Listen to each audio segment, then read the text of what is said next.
Hey, afternoon everybody. How we doing? Was it that one? I don't know. One of them. How we doing? Benji's router. Benji's router. It's a nice day today, actually. A bit windy, but nice. Certainly getting colder, isn't it, people? Well, it's in the UK here anyway. It's like a few people living in the tropics. So, yes, as you all know from the video I put out in the week, I made a visit up to Nick up near Gloucester. I forget. I think it was last week, Nick. Wasn't it? I can't remember. It's all a blur to me. It's all a blur. It wasn't last week. It was the week before last, I think. But yeah, I had a good look through all of Nick's equipment. And he got a couple bits out for me, which he said I could have. So I took them gladly. Oh, the innuendo's shocking, isn't it? So yeah, basically Nick's giving me a couple nice hacker bits. So all you hacker fans, you're in for a bit of a treat today. Hi Aston, at work watching between customers. Wow, you got the shop open today, Aston? I think you ought to force all your customers to watch as well. Well, thanks for people subscribing, and Nick is on here. Patronics, great great channel. In my end.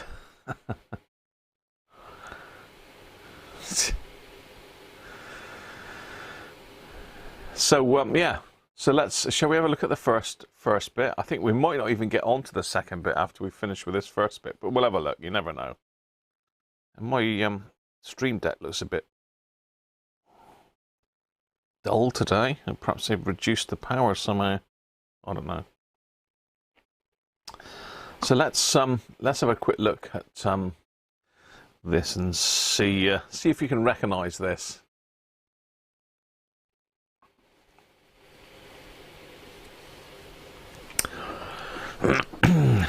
So I'm sure some of you might know what this is. Any guesses apart from Nick and anyone else I've told? I'm just having a cup of tea and some biscuits here. Hi Rob. Rob Hall, how are you doing? I got subtitles, have I? Wow, that's going to be interesting. It's actually, it's a bit of an optical illusion because it is identical, the front, in size, and the grill's identical to the record player. The top is the same as the record player, but this is one piece and it doesn't lift up. And if I turn it round on its side, you can see it's nowhere near as deep as the record player. So if we go around the back, I'm sure you can see there now. If I zoom in a little bit, I never know how big it is on a real screen. So I've only got a little laptop here. A bit of a sore throat today. Bit of a tickly throat.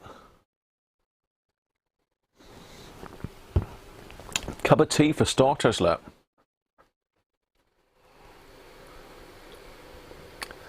Looks like we're in for a DJ Cruncher later when paired up in a Copyright Sunday. It could be, if we get that far. Now, the interesting thing about this, it basically turns that gondolier record player into a stereo record player. Or twin mono. I'm not sure. It's basically it's got exactly the same amplifier. In fact, it is exactly the same amplifier as is in the record deck. So we've got two identical amplifiers, and they connect up with this input lead here, which is basically just a phono. The only issue is the other end of the phono is a special phono plug with an extra long pin to activate a switch to put it into stereo mode. And I haven't got one of those. So I'm not 100% sure how we're going to do that yet, but I'm sure we'll think of something. Might have to hotwire it up or something, I don't know. Fan eater. So it's Valve. It's a Valve amplifier. And very nice it is too. Now Nick did show me this actually working. He connected his mobile phone up to the input, and it was happily playing away. But we don't want to do that, do we? We want to get it apart and give it a service. Yeah, it splits the output into two, Nick, somehow. You've got some longer phono plugs, have you, Benji? I think that's what we're going to need for it. I might have one here. I'll have a look in a minute. I haven't had a chance to pull it out for a look yet. Final. Oh, the finest choice. Yeah, it says the final choice. It's the only choice you need. Once you get to this, that's it. The end. You don't need anything else. So the idea is to get this apart, have the amp out, because we've got, well, I don't know if Nick ever took this apart or whether Nick's done any work on it at all, but I think he's just literally plugged it in and had a go. So it's going to be fairly difficult to get cameras in because it's so big. It's so big. So cheers, a cup of tea time.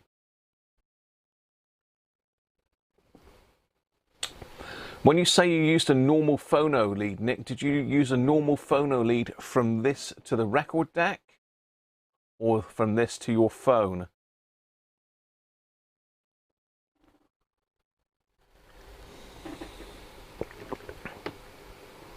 Done nothing to it. Nothing like a good service. Well, we've got lots of nasty alka mode caps and that in this, as we had in the other one. So let's just that's a bit big. Let's just pop it apart.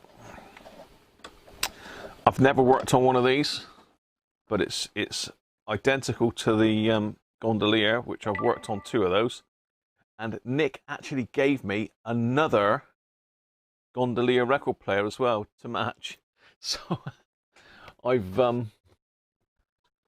got another gondolier to service and restore. So that means I've now got 3 gondolier record players. Does anyone need 3 of them? I've got to start getting rid of some of this gear, haven't I? But no, thank you very much for this, Nick. I've been after one of these. If you remember last time we did the video, Copyright City video, I did say I've been looking out for one of these, and lo and behold, Nick very kindly donated this to the channel. Ooh, we're going to need to give this one a bit of a blowout, I think.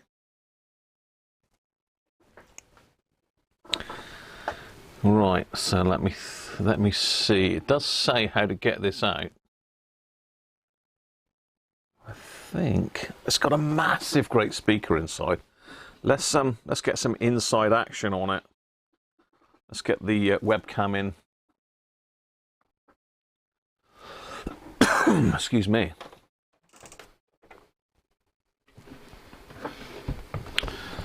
Let's get the webcam in inside her and have a look.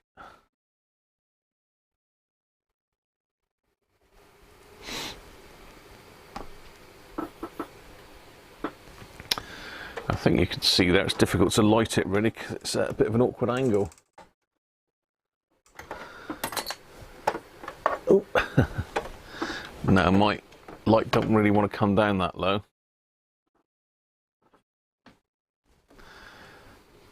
So you can see we've got pair of output valves, AL42s. I assume this one is that a rectifier valve, or I'm not sure. I'll tell you because I've got the manual here. So it is a rectifier valve V3. I just decided it don't want to tell us what V3 is.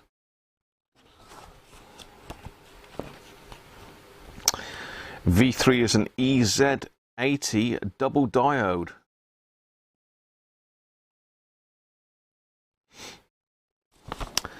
And these look like original valves as well. We've got our little smoothing cap in there. If you remember, I cut the one out of the go up and over the top. If you can, how much you can see. I think I'm in the way. Let's get me out of the way a minute.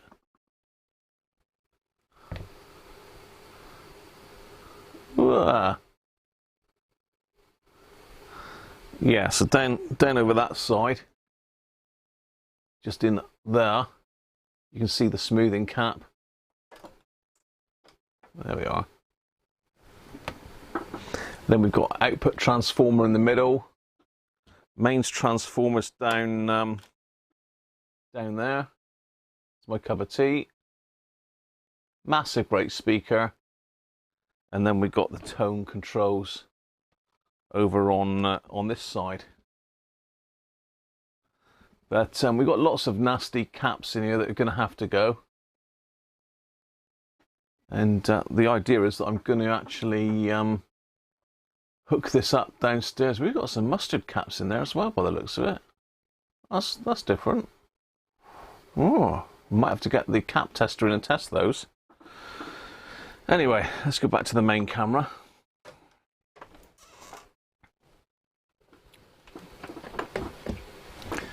As I say, it's a bit dark in there, isn't it? I've got no way of getting extra light in there. I could angle this one down a bit, I suppose. It might help. Not a lot.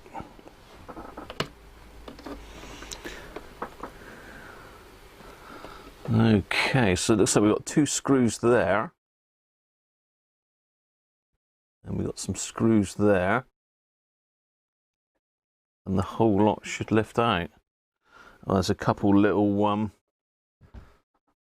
bolts in underneath. Let's get it out the let's get it out and have a look at it.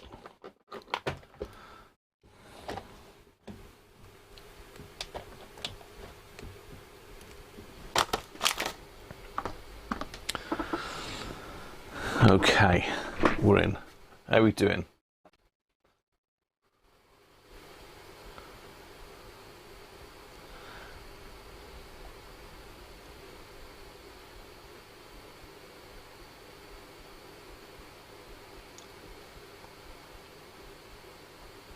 Yeah, it's the record player that's got the switch in it, not this bit. This is just a normal phono connector.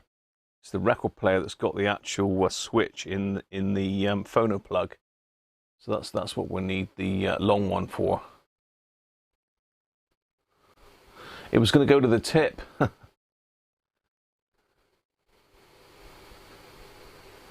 He's doing well with the Devon dialogue, is he?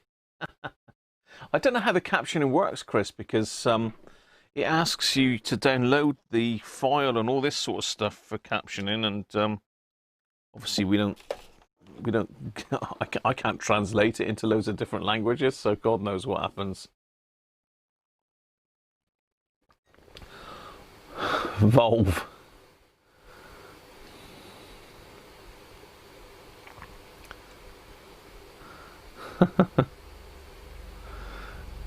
Hi, Victor.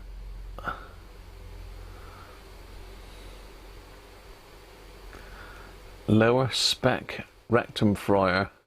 Lower spec rectum fryer. What are you on about?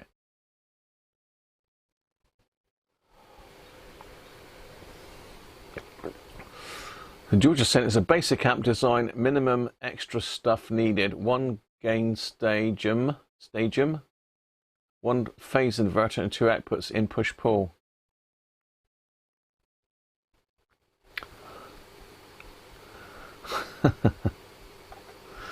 Afternoon, Rob. How are you? Rob Cross.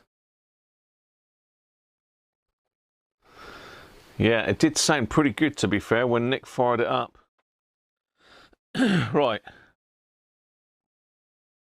Let's get my cup of tea out of the way. Let's get cracking. Otherwise we ain't going to finish again today. That's typical. Will that fit on there? Just.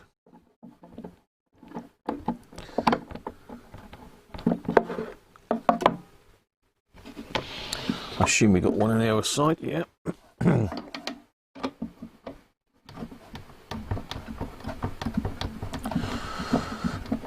This nut driver's a bit big, really.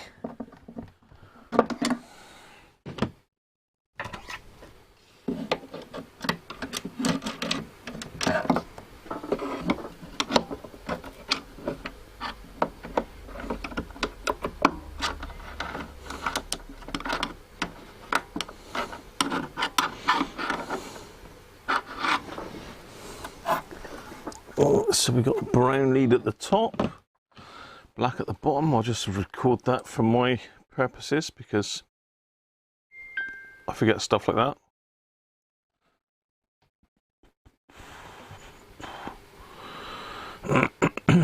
Now we don't want video, we just want a photo.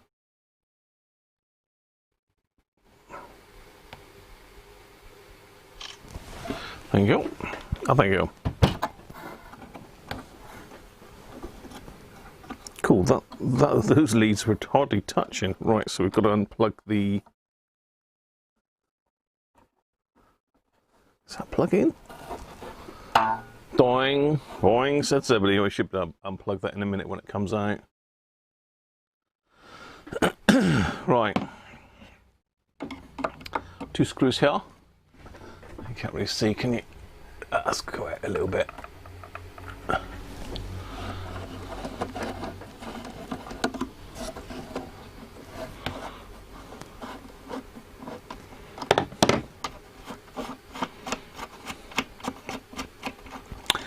So this is exactly the same. It's even got the same tray that the gondolier's got. There's our little badge there's fallen off. Let's take that off before it falls off and we lose it.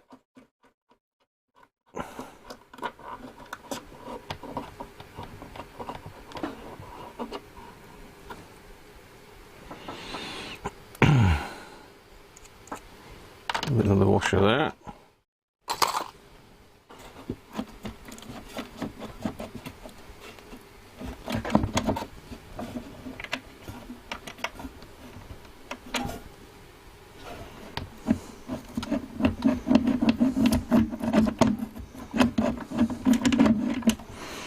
Right, I think it would take this off. I don't know that we have to take this off. It probably comes up over the top of this, but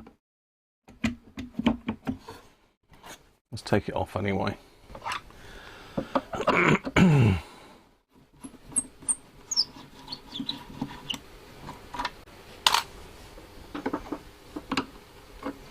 It's just this wooden or plywood support.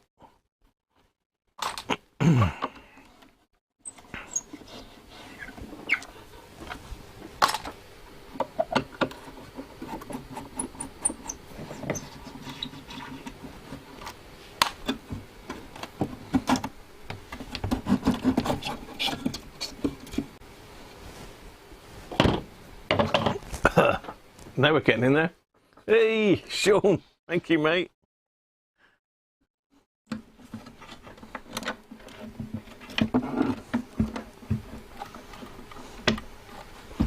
Now she's coming.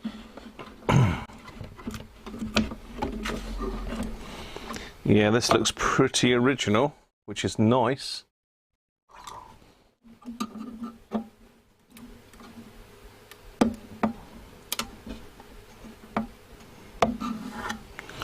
Can't get the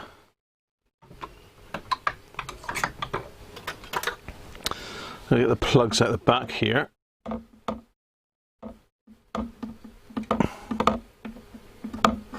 Cool, they are really stiff.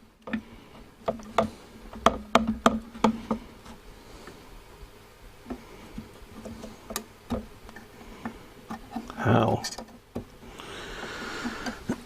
Yeah, I can safely say they've never been out. Let's just chuck a bit of, do we want WD for now? Let's put just a bit of switch cleaner on them.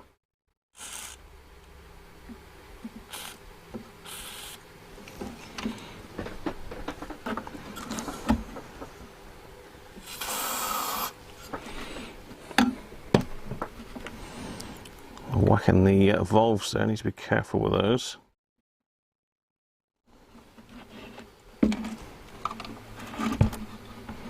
How about that one? Will that one come out?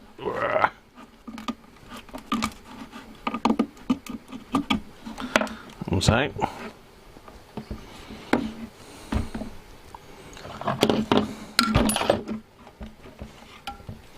Just unscrew that from the side. It's a cable retainer.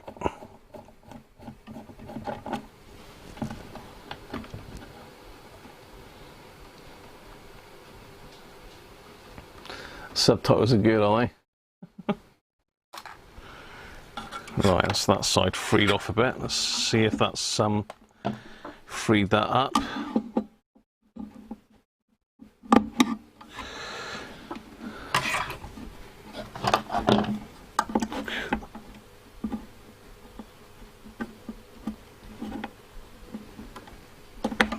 Cool, I'll tell you what.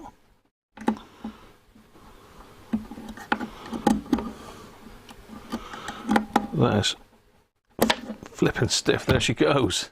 We're out. I don't think there's a lot to do in the tone board apart from, I think there might be some waxies in there, but I can't remember off the top of my head, so put that to one side for a minute.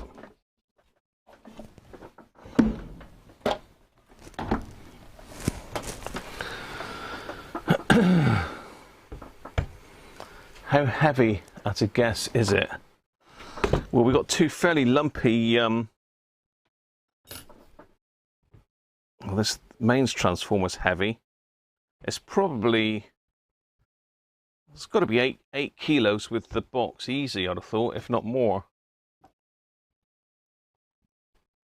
Let's just get rid of some of this dust a minute. Let's get you in a bit closer.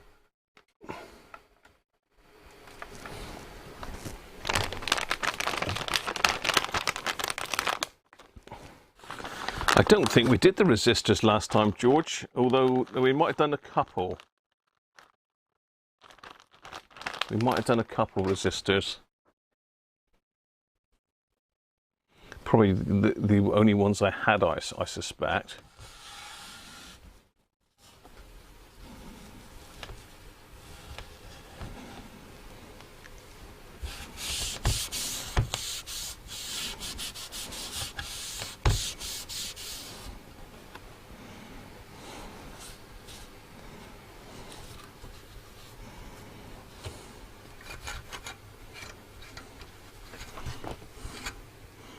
Now there's some dates on some of this stuff, I think, somewhere.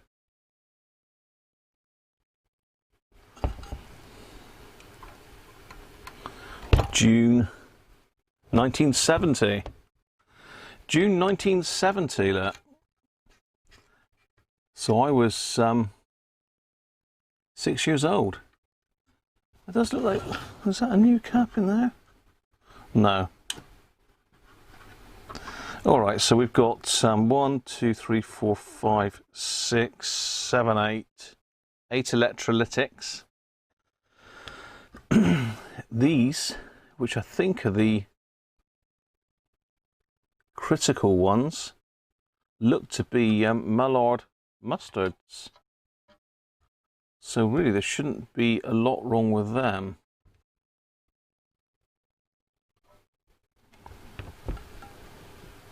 But shall we test them anyway? Do we get the Heath kit in and hook it up?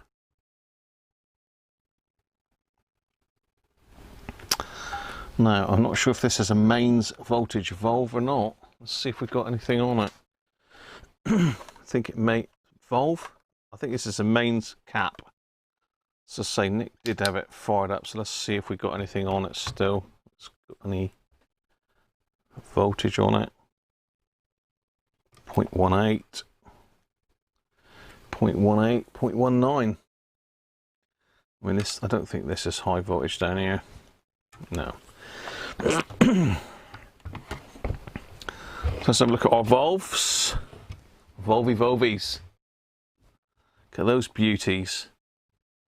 We've got the right cap, the fuses in as well. There's a little label come off the transformer. It's in the 240, 250 slot.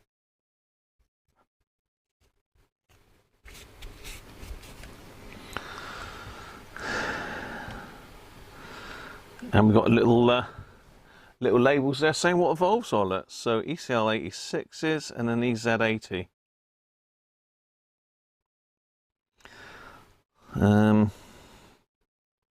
Be careful with these, because if you brush off the dust, sometimes you brush off the label.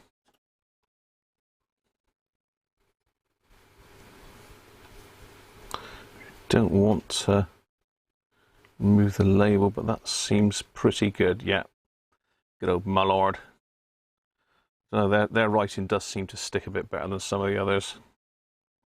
I'm not going to overly dwell on the print though, but that's okay. What I'll do is I'll do these one at a time. I'll put them back in exactly the same place I took them out from. So just do a little bit of servicing on this side of it a minute, then that's the valves done. The valve side. Use my tongue to test it. No, it hasn't yet. I do need to get it done. Valves look low hours.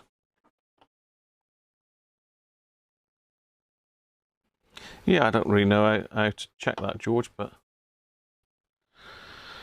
so let's squirt a bit of switch cleaner on this thing and just poke that in the hose.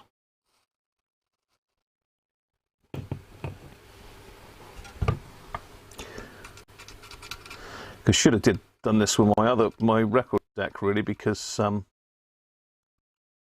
has got scratchy output in it. So I don't think we'll have time to do the record player as well today, but we can test this with my other record player, which is done. Let's give the valves a wipe off.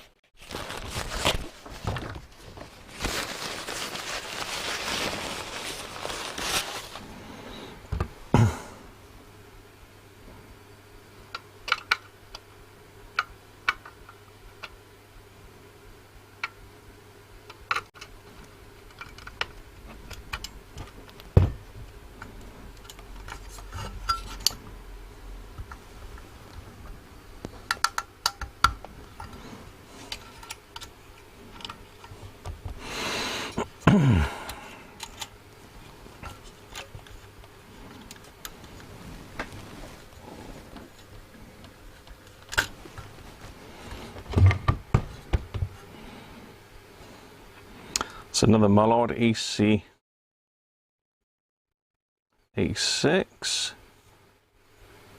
ECL86 even.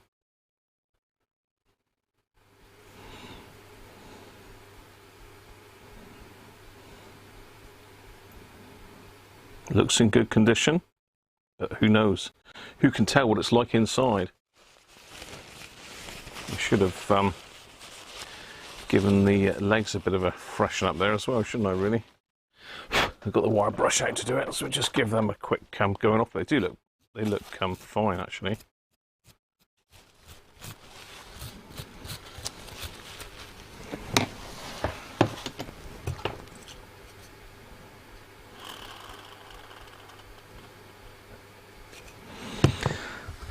So I'll just get in there, do these as well. Bit of service switch cleaner in there.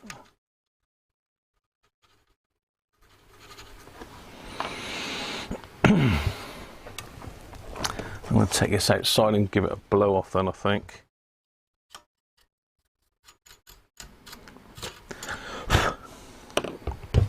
Don't really want it all in my workroom. All the many years of decayed human flesh, etc.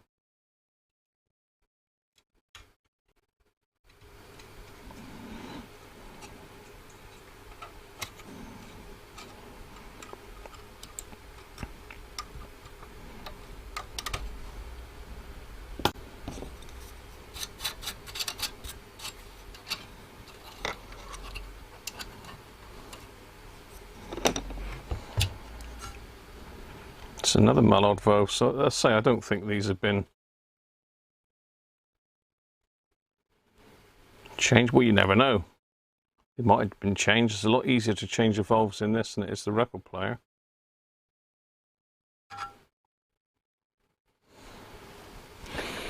Let's give that a bit of a wire brush off as well.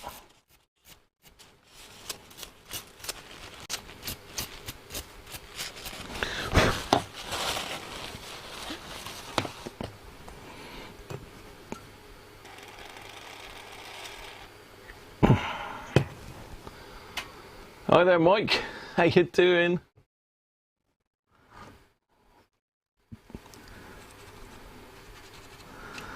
So I'm just cleaning the valve holders at the moment. Then I'm going to whip this out the back and give it a good blast with the air duster.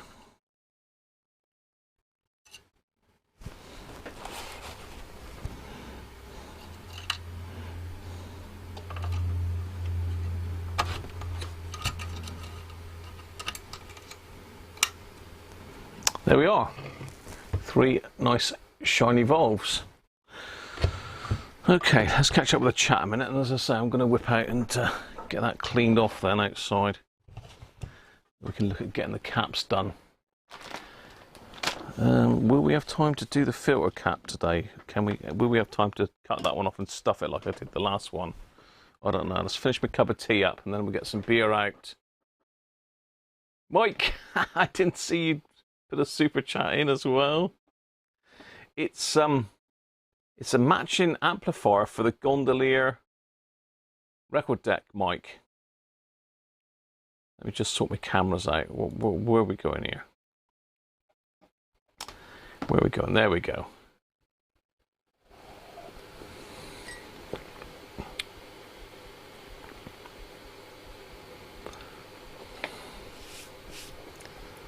It's not a Roberts now. You recognised it then, Mike. You're liking the subtitles, are you?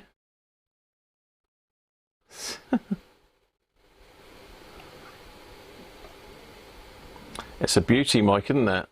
He's actually given me another record deck as well, Mike. So, yeah, so hi, Doug, how are you? Valves. Valves. Not valves, valves, isn't it? Valves. That's what we call them down here. Right. Let me see if I can find some air duster a minute.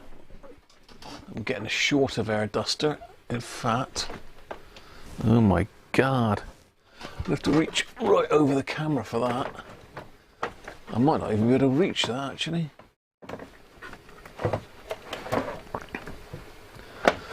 Down to my last can of air, people. Last can of air. I can't even blimmin' reach it. How did I get that up there? I can't reach it. Where's my bit of stick from the hacker? Let's use that. See if I can knock it over.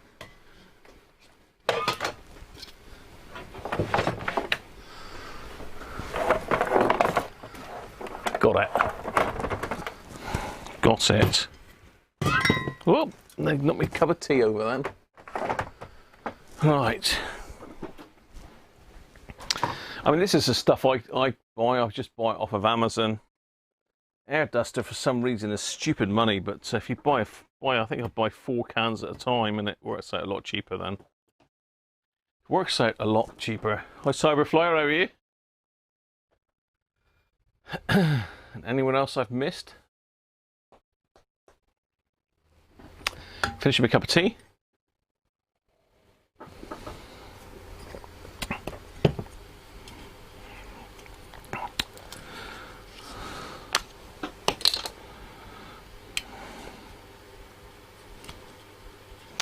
New air duster is always better, isn't it?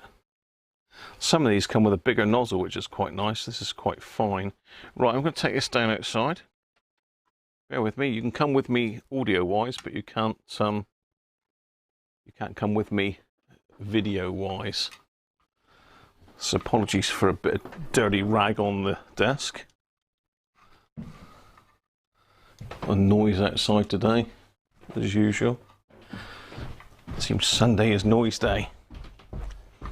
Right. There's Mrs. Cruncher doing her puzzle. Right, Mrs. Cruncher? Sleeping dogs. Let sleeping dogs lie and all that. Right. Should have probably gone out and blown the dust off of it first, really, shouldn't I? But there you go. Hindsight and all that. Right.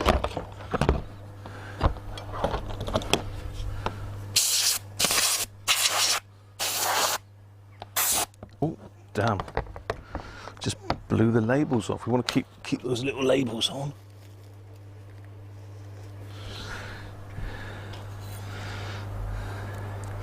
Stick those back on with some PVA later. Oh look, there's a nice little fly that likes my...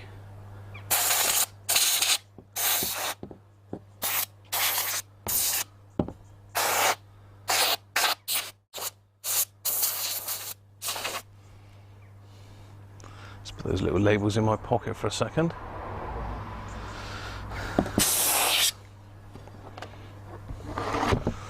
Okay.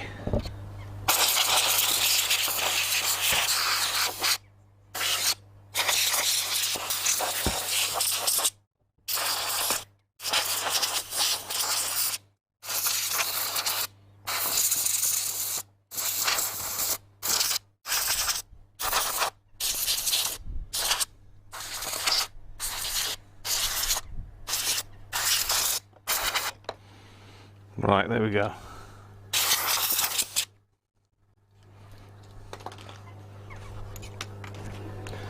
Done.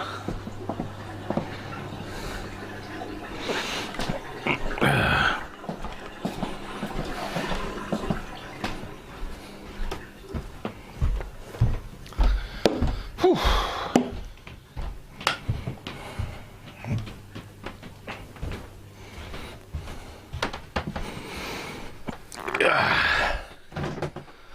Coming back in the room. Cool, actually that's flipping heavy, that is. Jeez.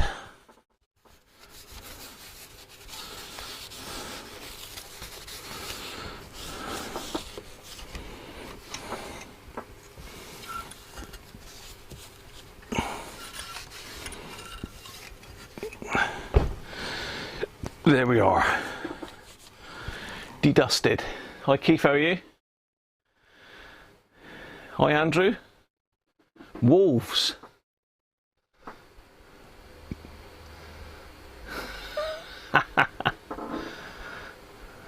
Gotta love the subtitles. So there's my little labels. As I dusted them, they blew off. So luckily I managed to catch them. Gotta have the labels shown.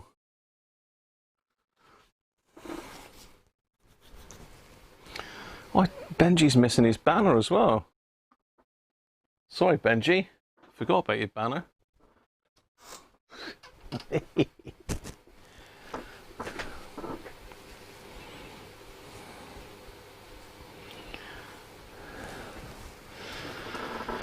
Yes, there we go. Right, cup of tea gone. We need to get some beer underway shortly.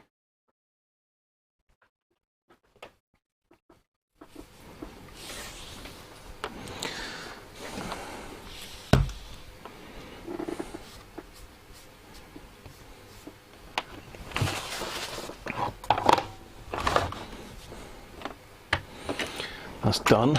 That's finished. Okay. Let's concentrate on this side then. So we've got to do the filter cap. There's no There's no what I would say dodgy caps in it, really. Say these look like mullard mustards. Mullard mustards.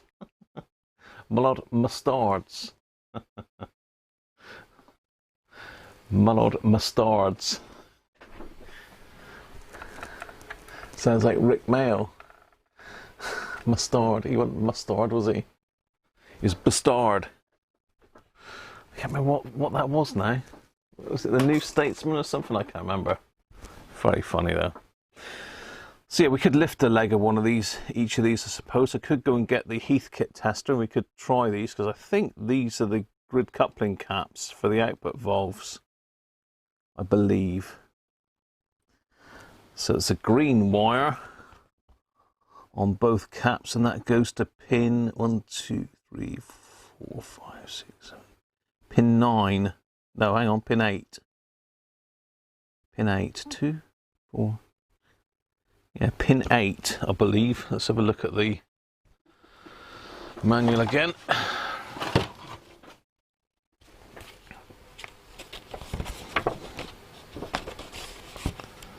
I'm sure that those of you that know your valve stuff would have already shouted at me that yes, that is the grid coupling caps, and yes, it is.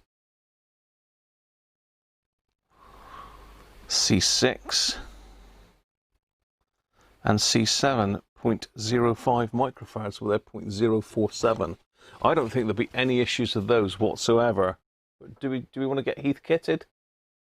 Mustard caps, mustard. I've said it again, mustard. The mustard caps are paired. I don't think I've ever found a faulty one, so I don't think we'll even bother with that. That'll save me a bit of time. So we don't need to do those two, because I'm sure if I put modern ones in, they wouldn't be as good.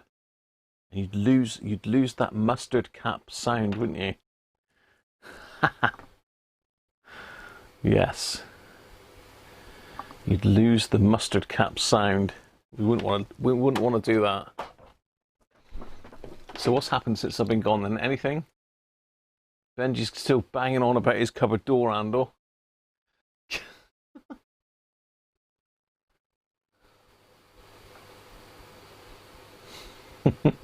Wolves, they thought it was, did they? I'll have to do the old captions all the time, won't I? I suppose I ought to be doing them all the time anyway, if they're automatically happening. I don't know what fuse this thing's got in it. We'll have a look at that in a minute. So really, I think all we've probably got to do is get rid of these electrolytics. And we've got 1, 2, 3, 4 50 microfarads at 15, and they look pretty cruddy caps. Well, they're 1970.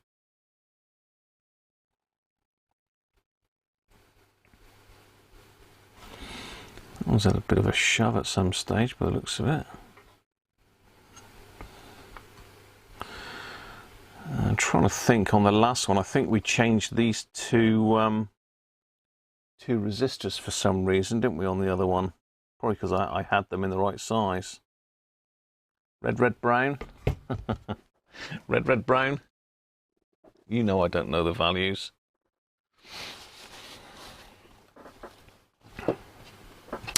Red, brown.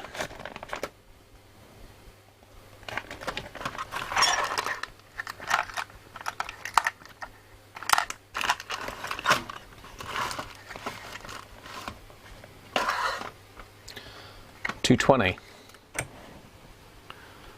Yeah, so I've got some brand new 220s. So we'll test those, because I'm pretty sure I changed both of those last time.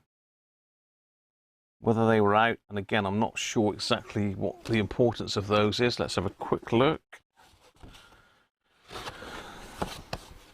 Have we got a layout picture? Yes, we have.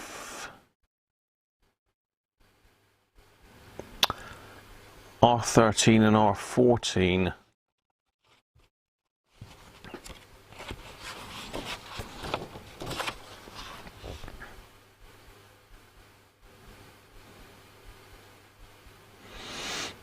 R13 is on pin 7. That's for the heaters then, is it? They're in parallel with 50 microfarad C10. Well, I think we changed them last time because they were out of spec. I'm pretty sure we changed those in the record player. Or one of the record players.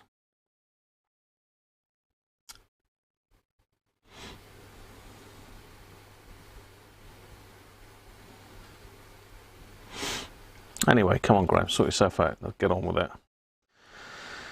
So should we do the hardest one first? Should we do the filter cap?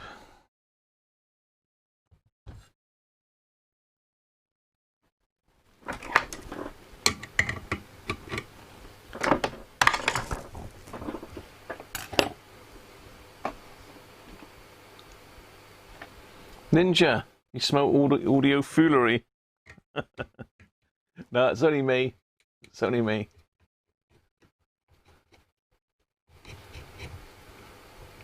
Pretty good with a dodgy accent. What are you saying, dodgy accent? What are you inferring? So, this is a Dali. 50 and 50. And we've got... Again, did I change the cap across that one last time? I can't remember. I know we've got to lift that to test it because it tests weird with it in situ.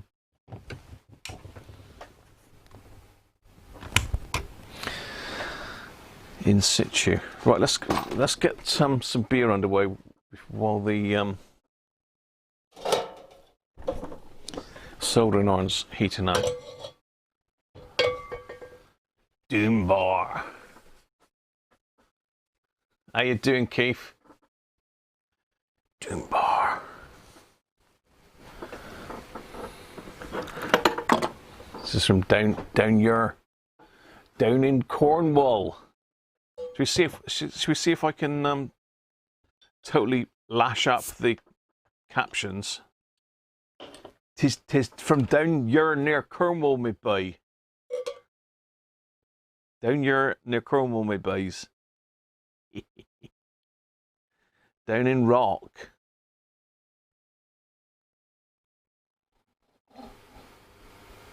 So when you comes down here on our land, you can buy this here stuff. I'll mess the captions up, won't it? Anyway, cheers everybody. Ah, nice. That's better. Can't beat a beer on a Sunday. Let's see if I can lift this one out then without burning my fingers.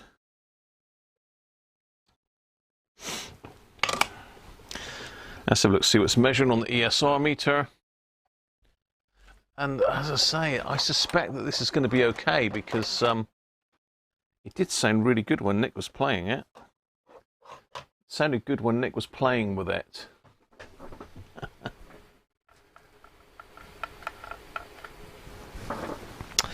So these are both 50 microfarads. Microfarads.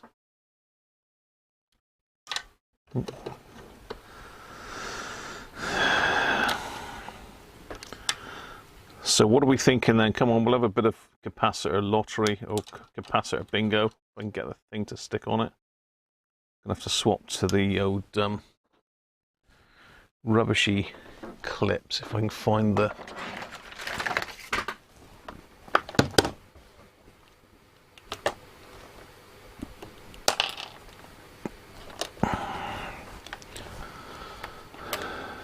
Simon, how you doing? So these are 50 microfarads at 350 volts. I can't remember what I put in this one last time. My memory is absolutely shocking.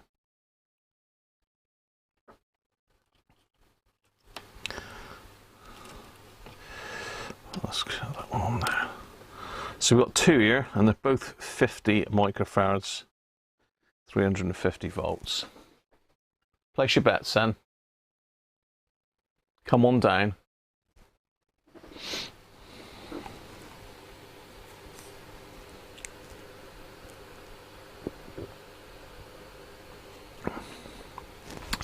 It's a Hacker Evolve amplifier, Simon, an AL42. That's a match for the Gondolier GP42. Exactly the same amplifier section.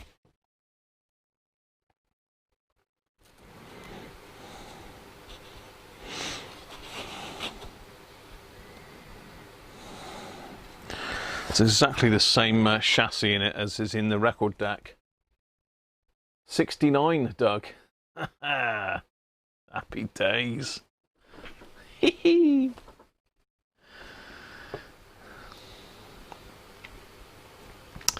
don't know if this will play Zorba, this amplifier, though. What do you think? Probably won't, will it? I did get a near mint copy of that the other day as well, on one of my drunken evenings. I mean, on an evening where I was just doing a bit of reading, you know.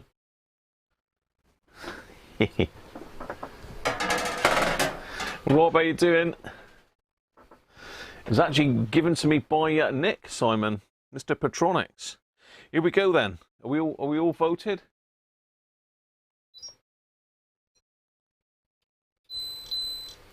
Oh, that's pretty good, isn't it? I mean, oh, that's pretty good. 48.5 and 0.5 ESR, 0.5 ohms ESR. That's not a bad cap, I don't think. I know we did change the last one, didn't we?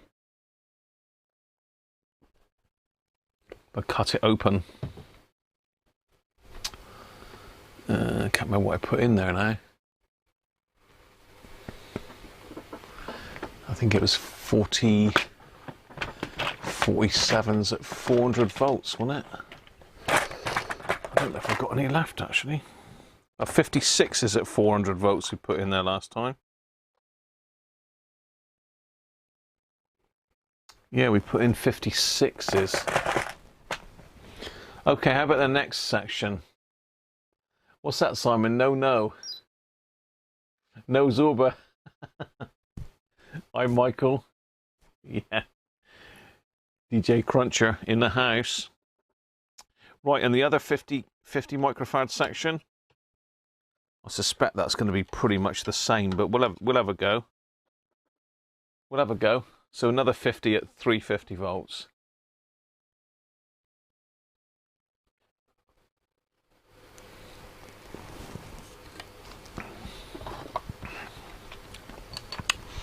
I mean, if that cap packs up, it's not going to fail. I don't think it's going to catastrophically fail. It'll just get worse and worse, and we'll start getting a bit of hum, because that's the main filter cap.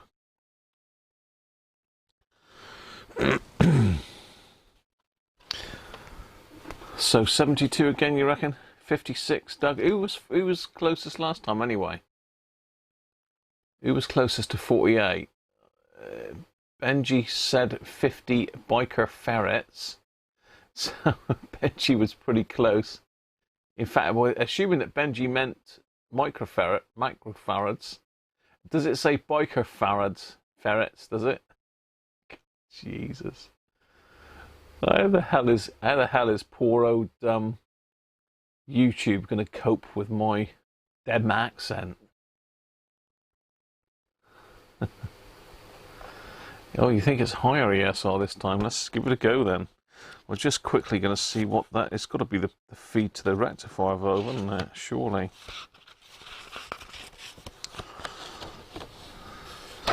Well, it's on...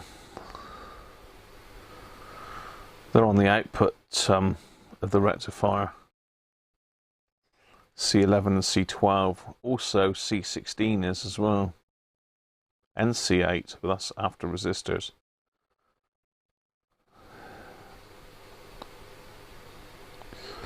Yeah, so they've got that 200 ohm resistor in between them. We'll check that as well. Here it goes then. And that one's a bit lower again. That's 42 now.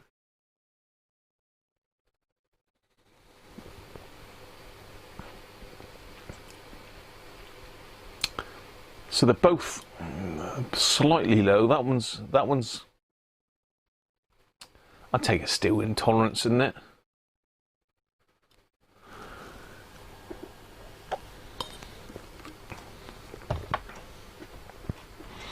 Obviously, we're not testing them at their working voltage either, which we ought to be, really. I don't know. What would a brand new one test? Let's try a new one. It's going to fall down, isn't it? Don't you fall down. Let's see what these test like. Because I think we got both of these inside that can last time, didn't we? I don't know. I think that was the day that I got a bit inebriated. I think I got a bit slurry that day, didn't I? A bit worse for wear.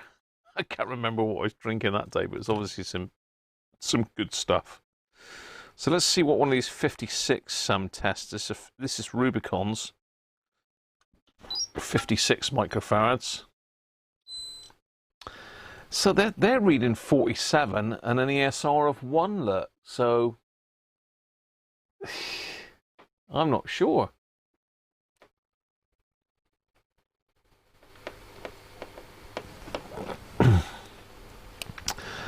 So that's reading slightly low, and that's a brand new capacitor. And I suspect, being that Nick has had this on test, it might have reformed that cap, actually. They're both pretty identical, those two. What's that, Ninja? Life, the universe, and everything. What are we on about, Benji? Oh, you've lost me. Oh, 55, 505. Zorba rubbish. It's good stuff. You love it, really, Simon. You're a closet Zorba lover. Love the Greek music.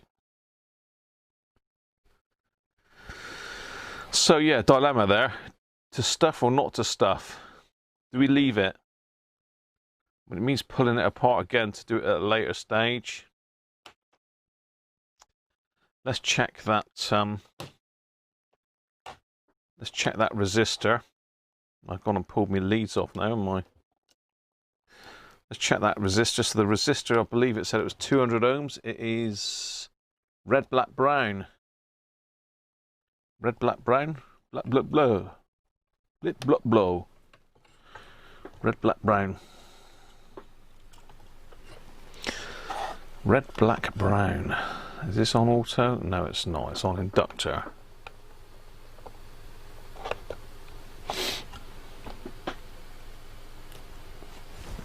It's gone a little bit high. 234.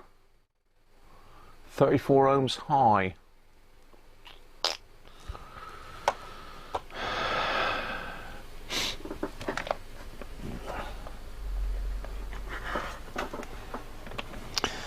Assuming that is the right value, because I've got my calculator that Derek very kindly gave me. So mode, colouring, red, black, brown, 200, yeah. So it's 34 high. So I assume if they wanted a higher cap, they'd have put a 220 in, wouldn't they? So that is high. But I don't think I've got a 200.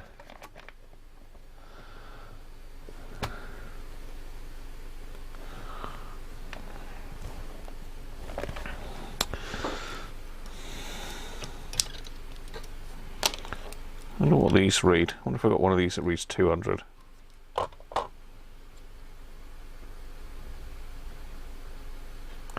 No, they're pretty accurate, 225. Let's go down to the 220s down here and see if I can read them. They're paralleled up with capacitors, so it's unlikely I'll be able to read them properly in circuit. No, it's reading the cap. In fact, it's reading a very large cap for some reason.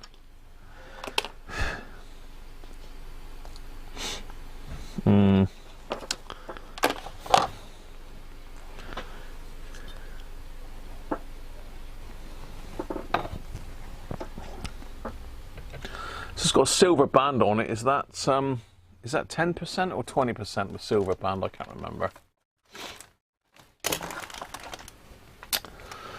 Let's have a look. 10%. So 10% on 200.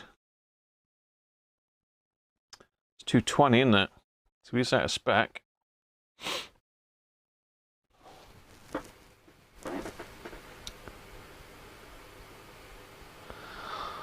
No, this one's not 220. Doug, this is a different one. I don't know if you can quite see that. No, let's just get you down a little bit over that way.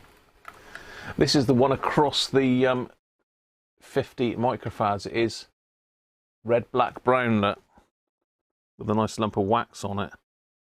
Don't know where that's come from. Yeah, red, black, brown with a silver ring, so it's 10%. 200 plus 10%.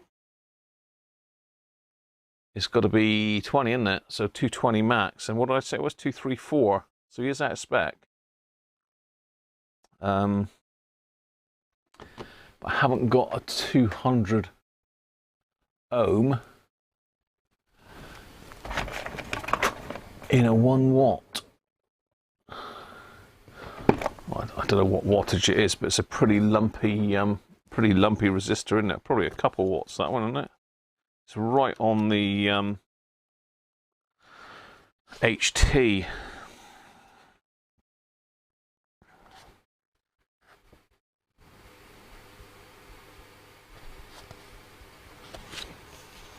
Doesn't give the values of the resistors in this book, as in the wattages of them.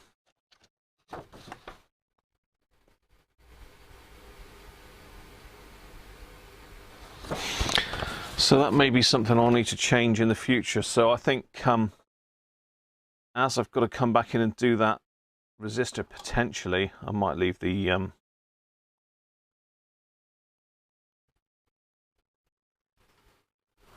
go on, get back in there, you little swine.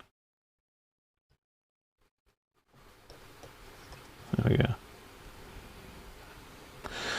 I might leave the resistor and the caps and come back in and do them both. What do you think? Good plan? Or crazy? You're a madman plan.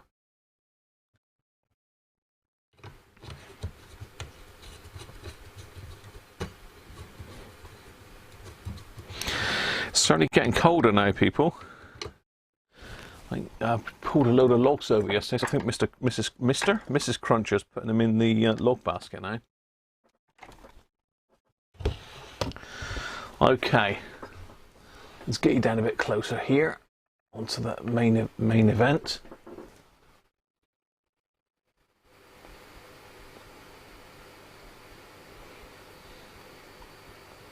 So it'll be slightly lower HT. That's not going to be mental, is it? Brilliant. Okay, thank you, people. I think it's okay, but I know nothing about valve stuff, as I keep telling you all. I don't know if you believe me or not, but I suppose every time I do one of these, I learn a little bit more.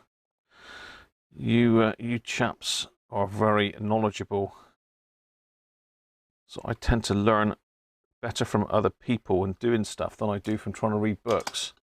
I seem to struggle reading books on how to do stuff. I'm a practical man, and I prefer to do it practically. Let's whip those two there out, those 220s, because I know they were high last time, and I'm sure you lot were saying check them because you're going to need to change them.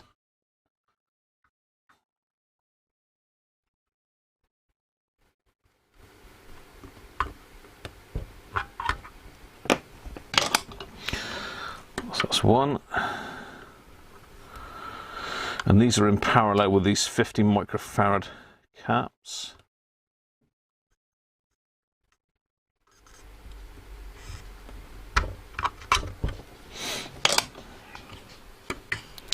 So these are both 220s.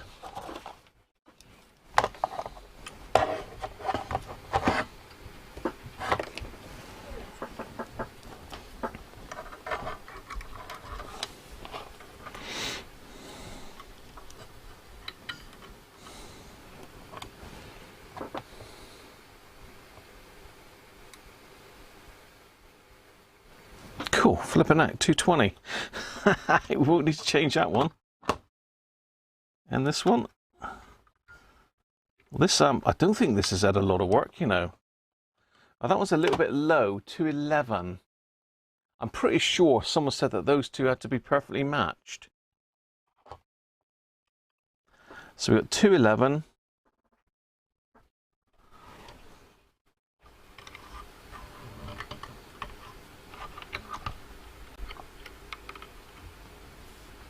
Oh, hang on, that one's reading 211 now. What's going on there?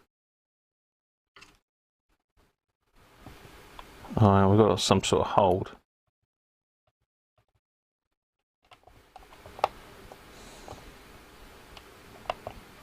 Let's try that again. 221. I don't know how I managed to hold that then.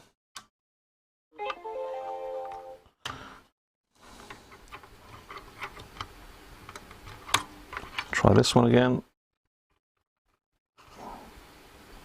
212.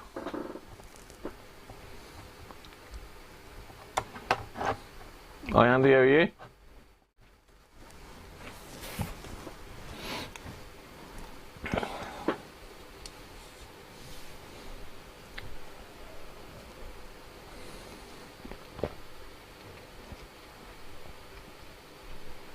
Hi Andy, back. How you doing?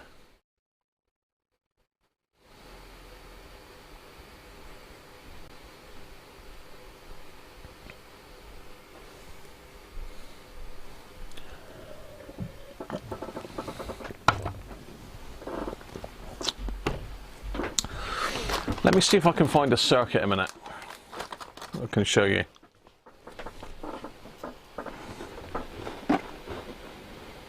Like me biscuit.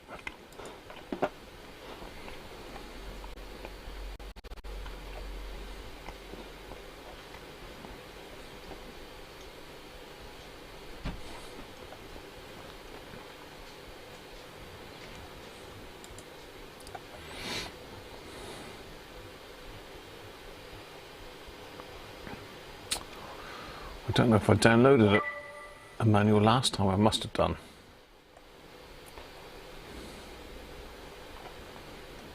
It's going to be in downloads, I would have thought.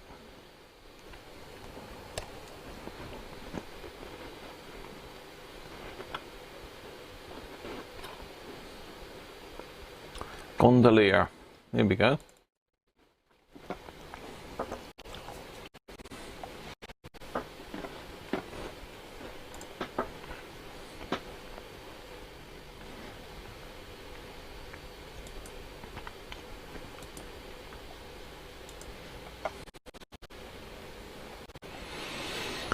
Let's see if I can get the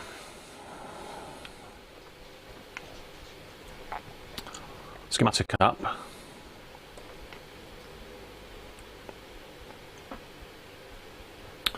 Read aloud, that'll be funny, wouldn't it?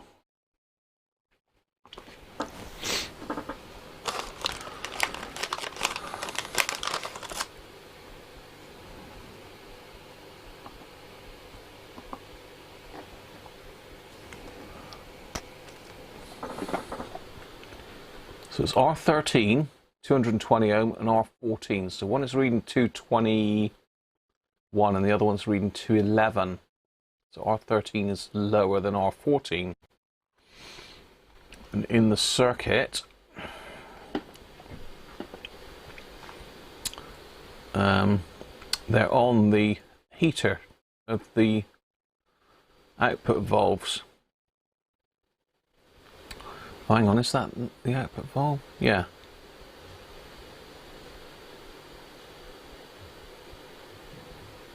Of one of the output valves.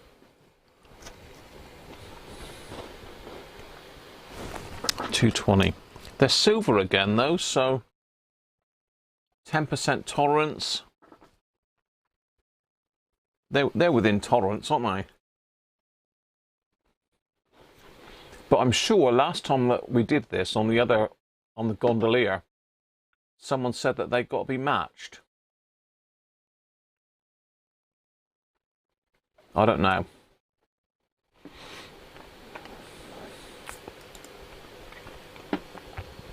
So there's the first caps we looked at. So it's a rectifier. This is the output from the rectifier, or rectum fryer, as George calls it. That's our 250 microfarad, 350 volt caps in the can, and that's that 200 ohm resistor. So if that's gone high, it's going to restrict the flow of electricity a little bit, but it's not going to affect the HT much. It is out of spec. It's 234, I think it was, wasn't it? We haven't checked either of these yet, but these are behind fairly big resistors, so well, fairly high value resistors, so the voltage would have dropped down at these points, but we need to look at those two, C16 and C8. And certainly we need to do all these 50 microfarad ones, so they're everywhere. We've got 1, 2, 3, 4 of them, all on the heaters. See, I'm learning this stuff, aren't I? I know it's heaters now.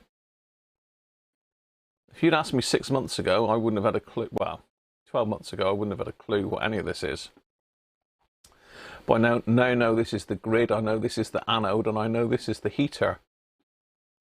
You know, some of the other stuff I'm not sure on, but I'm getting there, you know.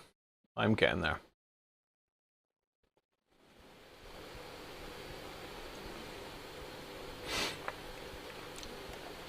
So say C6 and C7 are the critical capacitors. There should be no DC on this side of them. I believe that's right, isn't it? So there should be no DC on that. Can I check for DC on that with the valves out? Safe pulling those? That's a question. Yeah, okay. So if I want to check these capacitors in circuit without desoldering them, can I just pull the output valves, leave the rectifier in, and just measure the voltage on pin 8 of each of them? Well, there shouldn't be any DC on pin 8, should there? But I don't know whether that's going to mess up. No, the heaters are in parallel, so that's not going to affect anything, is it? I don't know. Let me get the chat up, and I'll see what you what your thoughts are on that. If you're with me still. Brett learns from me. So the resistor set the bias of the valve. Right, okay. Just like the bias of a transistor then.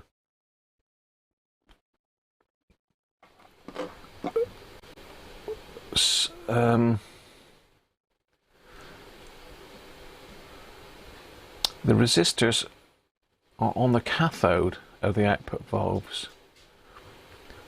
I thought, so is 7... Ah.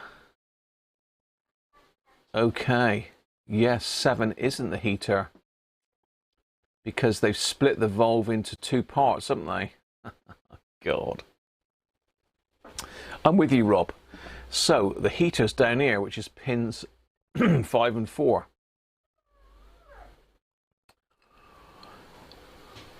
So pin 7 is not the heater. Pin 7 is the cathode.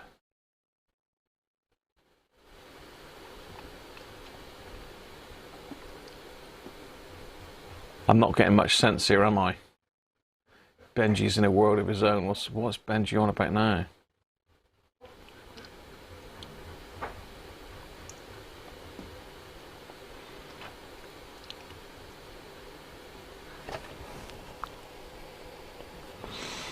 So because it's biasing the valves, I'm pretty sure that's probably why it was said to make sure they were reading the same previously. Am I right?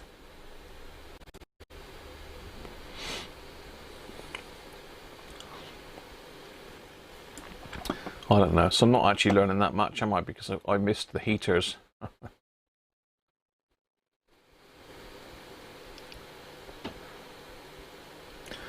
So I take it pin 2 is the other side of the cathode then. It's confusing when they lay it out like this and they split the valves in half. But I suppose it's easier for them to draw the schematic that way, isn't it? I think I'm going to need another swig of beer actually now because of that.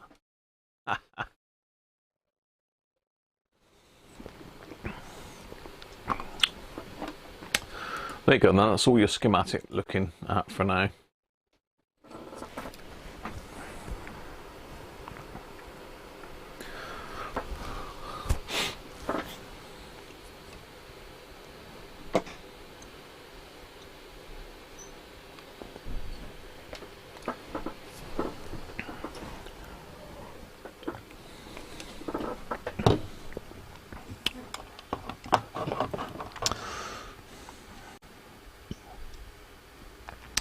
So that's roughly 213, and the other one was 222.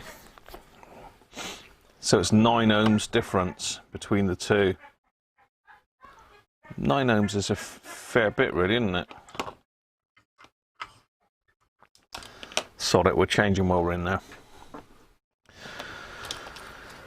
Assuming that these are all good. 225.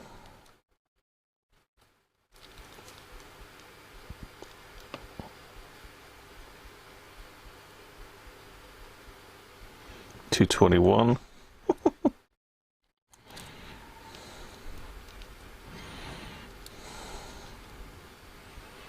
$224. These are new as well. Well, new old stock. 225, 226,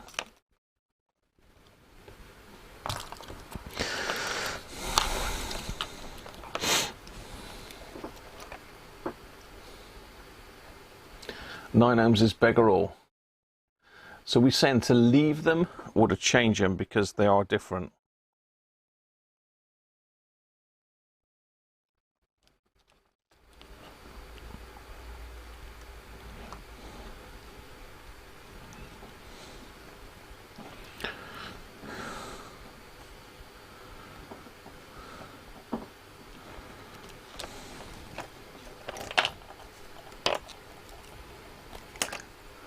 Yeah, I know it is.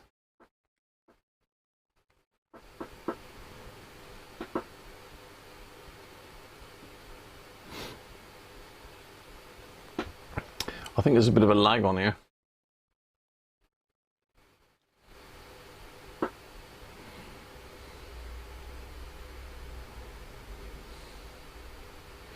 Pegging. Oh my God.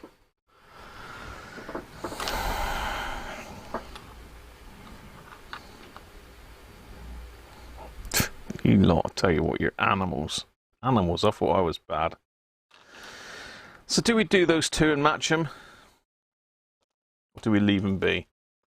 I hear what Doug's saying, they are expensive, expensive valves. They are expensive valves. We did have one gone to air on the gondolier originally. We'll change both, we're in there. We're in there working, George, let's change him. I'm wasting more time asking than just doing it here, so I'm going to just do it. I'm just going to do it, people. Just do it. I'm sure there's a shoe advert. It says something about that somewhere.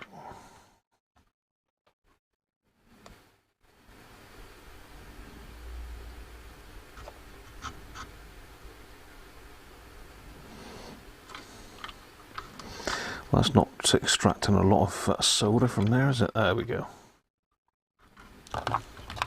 Gets off. I desperately need to get some more braid ordered as well. I'm in a bit of a braid starvation at the moment. I'm having to use the bigger braid, which takes longer to heat up, puts more heat into the stuff. So I've got none of that left, I've got none of that left. I've got the little tiny stuff here left, which isn't really big enough.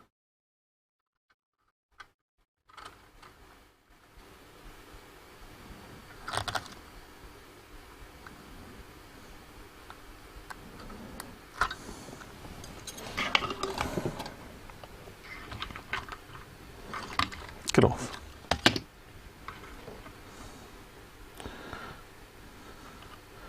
I'm messing about with small tips again. I need to get the monster valve tip in on the soldering iron.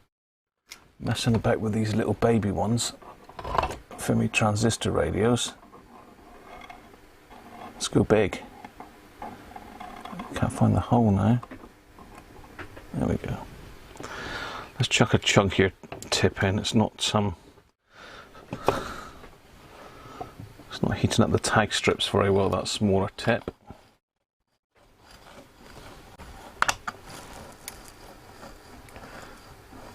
What's what Zorba would prefer?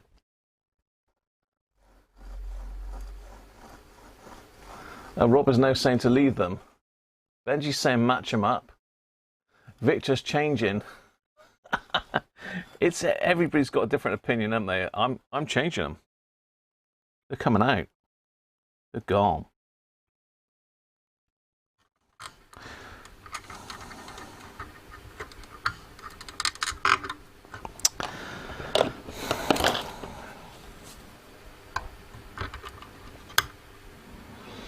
Just hope I can remember what pin they came out of.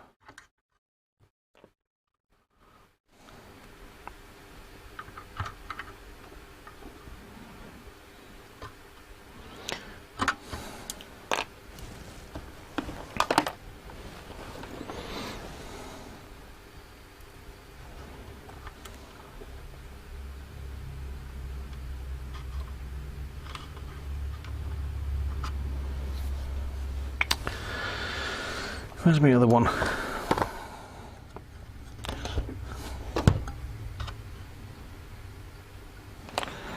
Huh.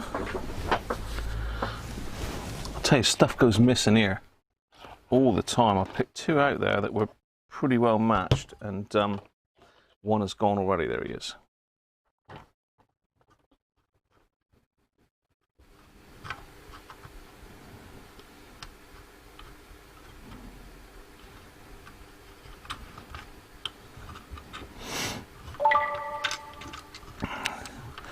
Right, I know where they go now, so I'll just quickly tack them there.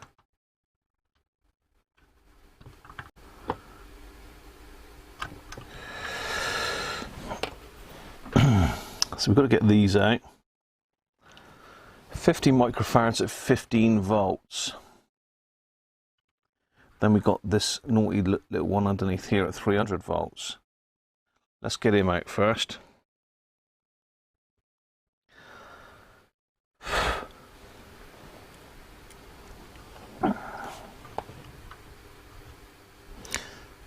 This one as well, and they've gone right the way through with that. I knew they would.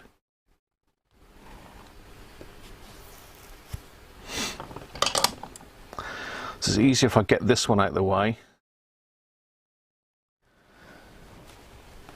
Then I've got access to all the others. Just remember where that one goes. We can test that one while we're in here. This is 275 volts, 16 microfarads.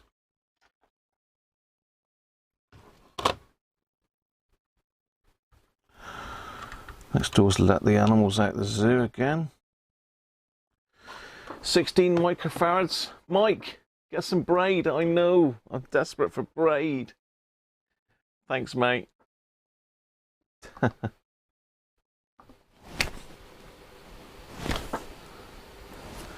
Cheers, Mike. I need braid. Peter, afternoon. We're playing with a valve amplifier. Hacker valve amplifier, Peter.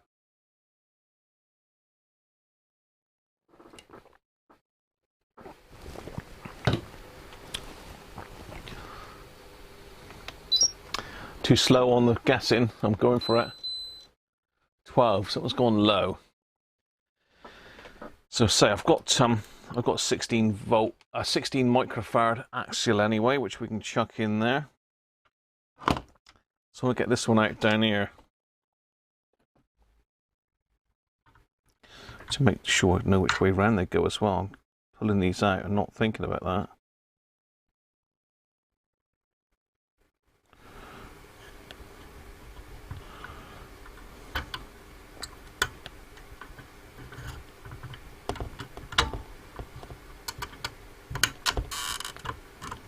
What's going on here?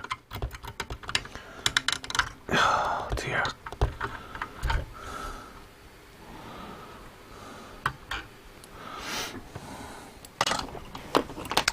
Right, what's this one then? 8 microfarads. 8 then. Place your bets, 8 microfarads.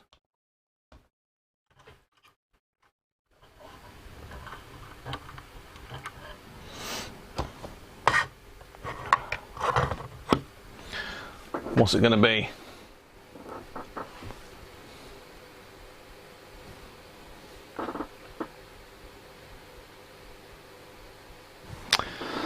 Yeah, that's what all this is, Doug.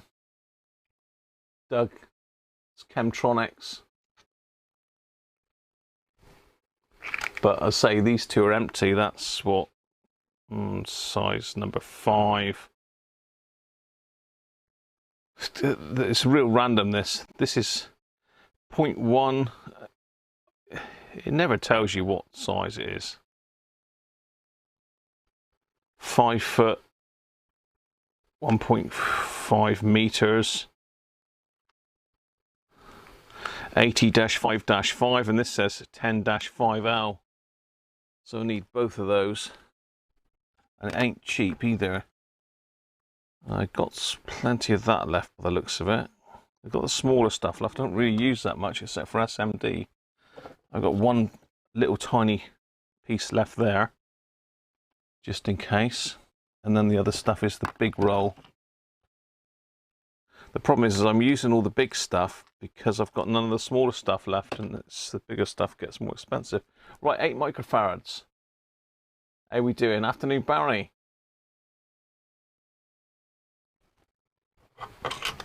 It goes then.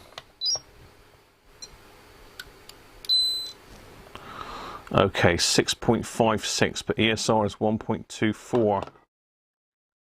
So, what do I do here? Because that's 300 volts, and I haven't got any 8 microfarads at 300 volts. I've got 160 volts. So let me check my box down here.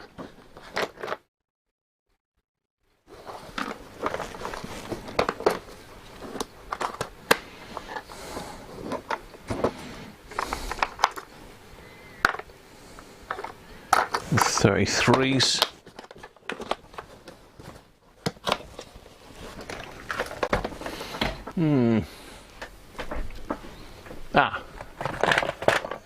I've got some 8.2s at 450 volt, look. But it's not axials, it's radials, which don't look particularly nice, but I'm sure it won't hurt. If they wanted a 10 in there, they'd have put a 10, wouldn't they? Because I'm sure 10s were available back then, weren't they? Just check that I've got no higher value axials.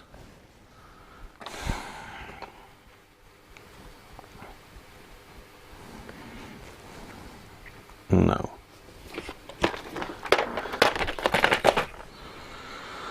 Okay, looks like we've got an axial going in there then.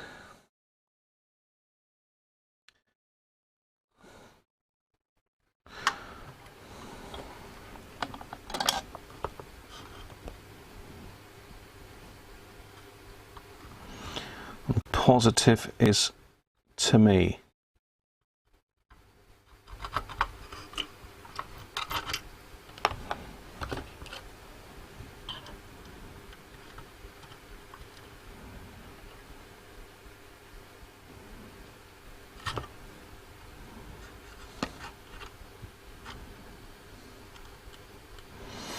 I prefer to put them through the holes on the tag strips rather than wrap them. Just looks a lot neater. I'll say this amp ain't going anywhere. This is staying with me, this one.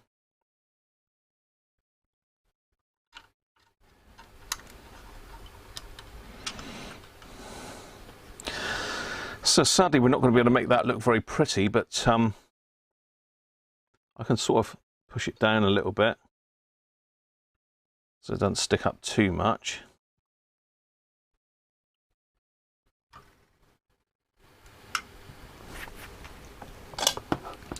Let's get the big solder out today. I know George likes it when I get the big stuff out.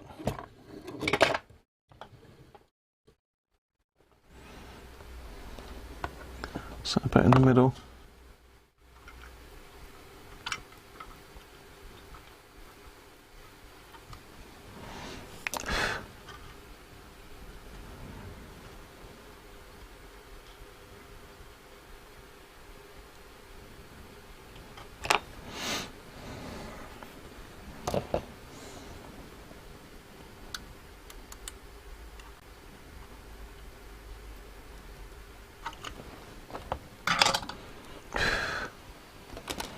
There we go.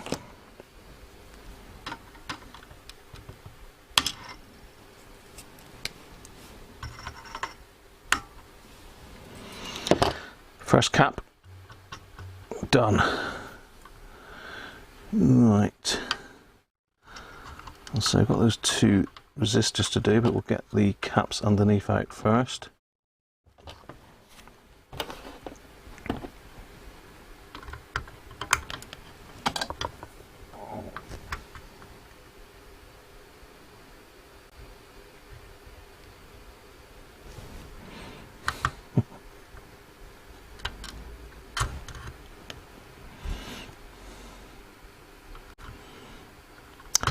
So let's see if we've got any axials, or are we going to do it all in radials? 1, 2, 3, 4. I'd rather do in axials if I can. I think they're too big. They're too big. I've got some smaller ones, but I'm not sure about the quality of these. What voltages are these? 15 volt. I've got these, which are 16 volt, 47 microfarads.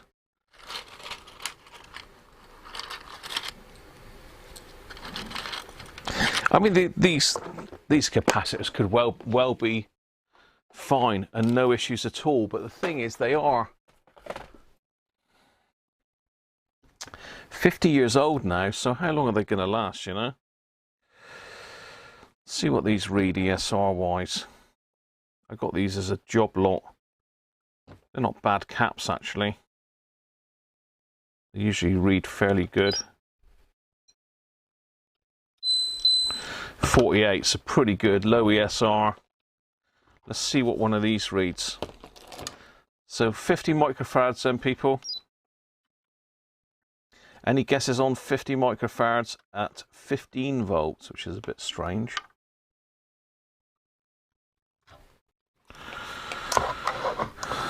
"50 microfarads at 15 volts. While I finish off my beer and get another one.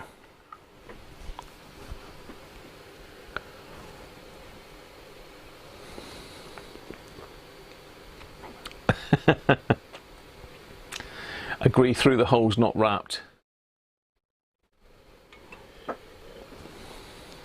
51 could be.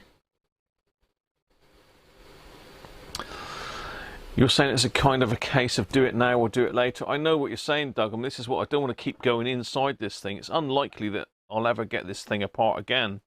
So wherever I'm leaving is probably going to stay there now. That's why I was tempted to do that can, really, but what's this one over here? Is that the same size?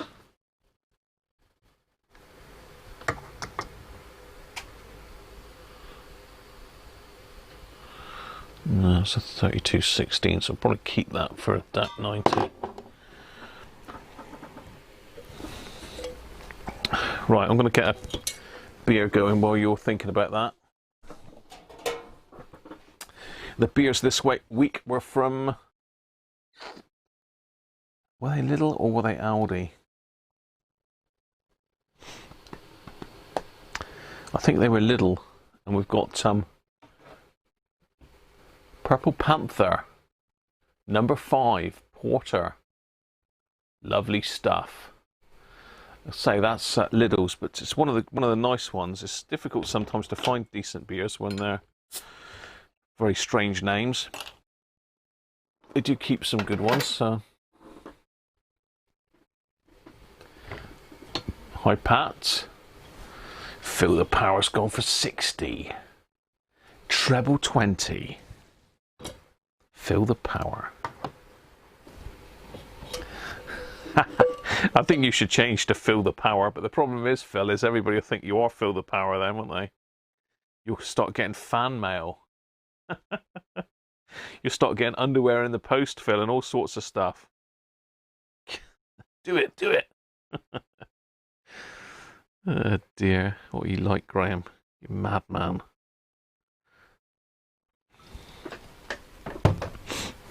Right.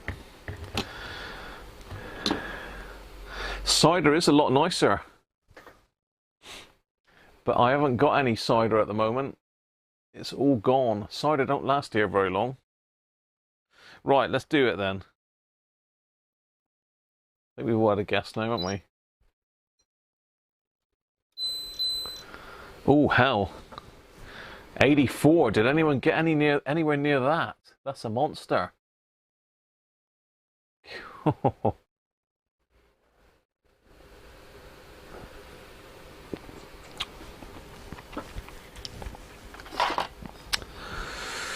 That is bad.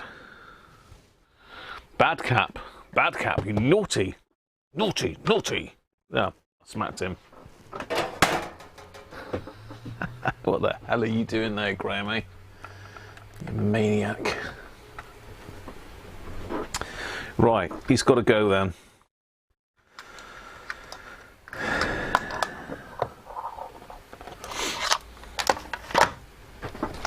So we're going to use these, which seem to be okay. So positive going to the rear this time.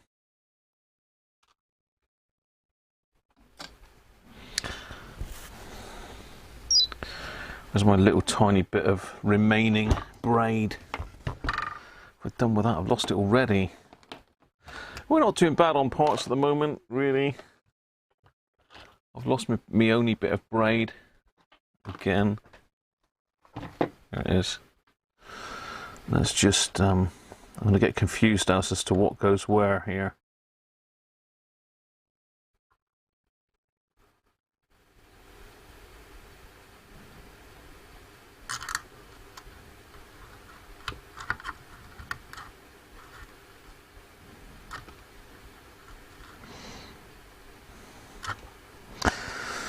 I might have to just use the solder sucker. I'm going to run out of braid out. I've just placed a big order as well with Mauser.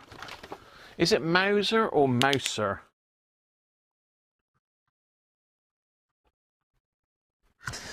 Because I'm going to build Manuel's beat frequency oscillator. Oscillator even. Okay, so that one goes in there. Let's pull the other one.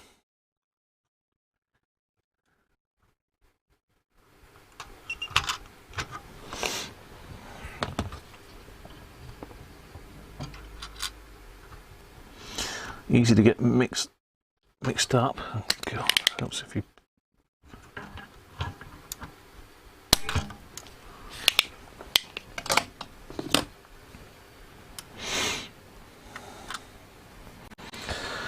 It's all a bit hot in there now.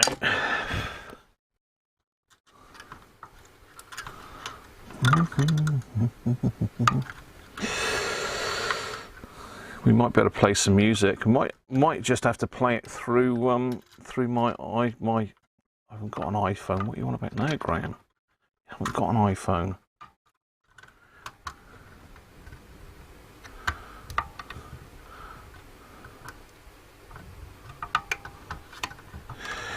So that's about there.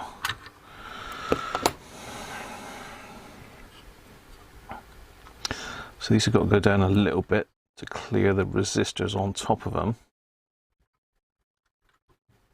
So I think about there would be nice.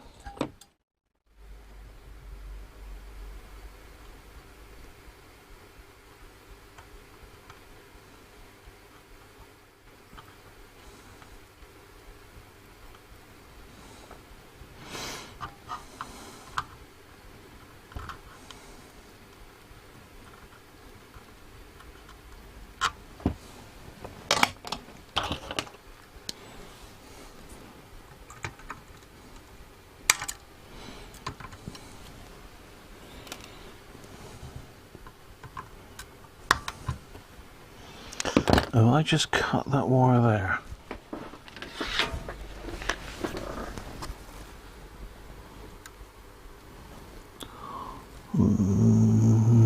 Did I?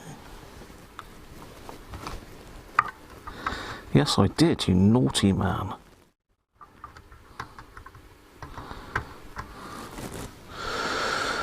Ah, dear. Right, I've got to put another link there now because I've just cut that one.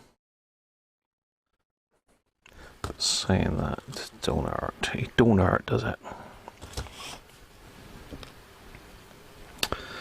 So bear with me, people. I can't really look at the chat much. What's Mike saying? Do you need an account for Mauser? What's the minimum order? Yes, I don't think you have to have an account, but the minimum order is, I think it's 33 quid, Mike, plus the VAT. So £33 ex VAT, I believe.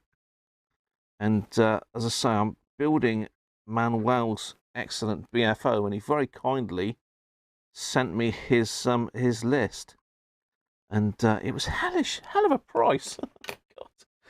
I think it's 61 quid the parts, but you know, end of the day, I want to give one of them away. So I've let the cat out of the bag there, haven't I?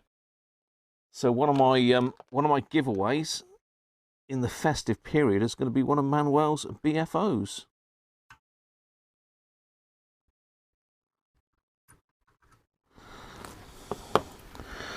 So let's just stitch this back together a minute because I foolishly pulled the link out. Oh, that's not the...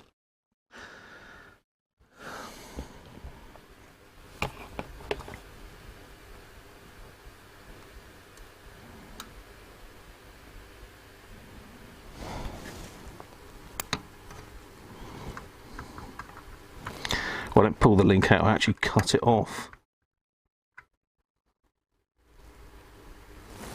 I just put another link in here, then I can solder that resistor back in to the hole,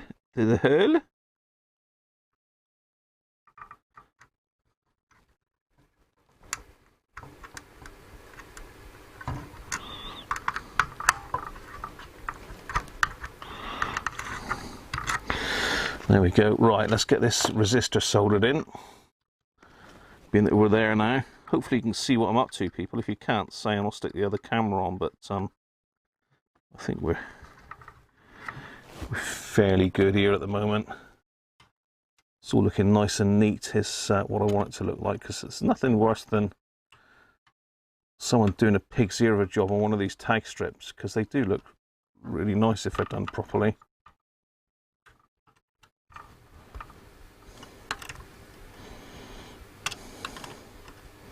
As he says, as he makes a pig's ear of it.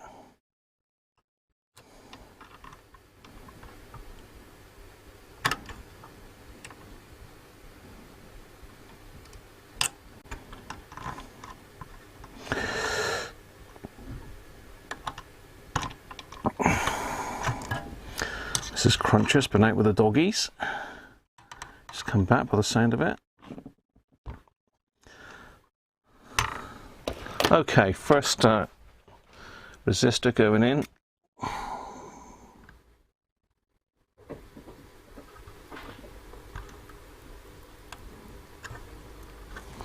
It's much better with these magnifiers on, although I'm dealing with big stuff here. It's does make it easier to make sure your joints are all okay. Phew.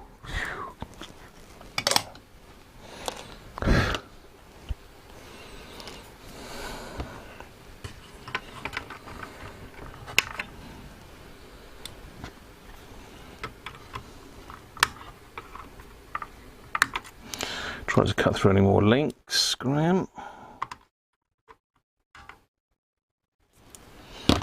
Okay. Right, another capacitor. Let's get you in a little bit closer.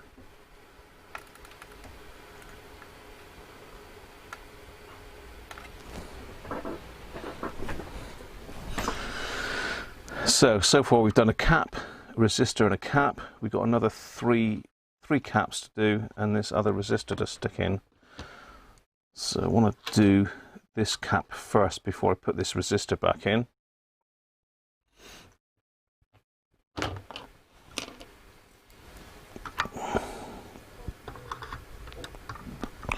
So we've got another 50 microfarad coming out, so more guesses. The other one was 84, I believe, wasn't it? Pardon me.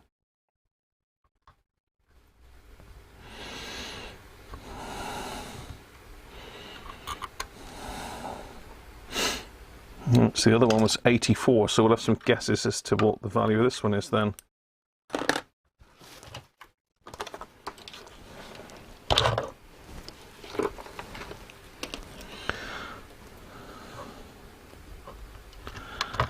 While I just wick the, well, I'll use my solder sucker.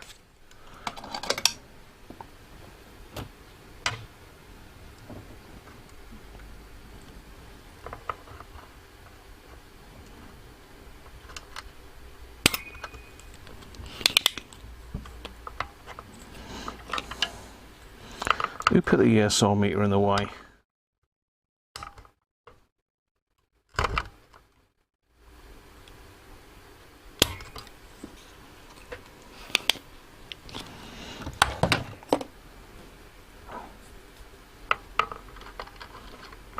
So any guesses on the next 50 then? Is it going to be high like the last one?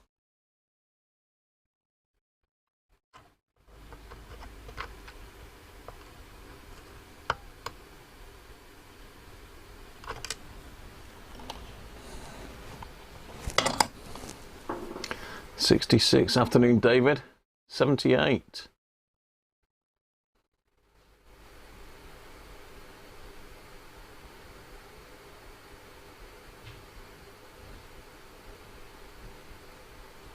You love a tag strips, stuff the PCBs. Yeah, I know what you're saying. Right, we're getting there. So this last one was 84.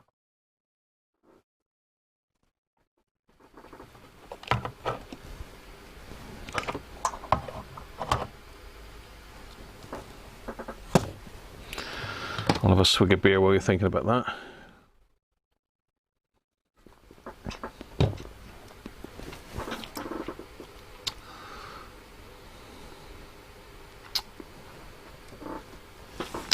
Bit of glare on that.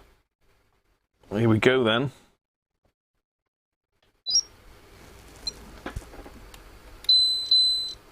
$83. Or to be exact, 83.66. So it's gone high, but the ESR's all right. Who was closest to that then? 78, David. David's closest, look, straight in. 83. We're not doing good on these, are we? Right, let's get that one out.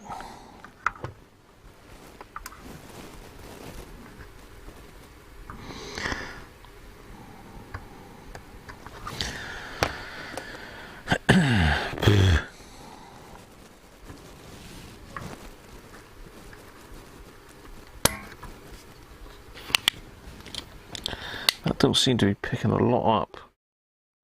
That's because it's full.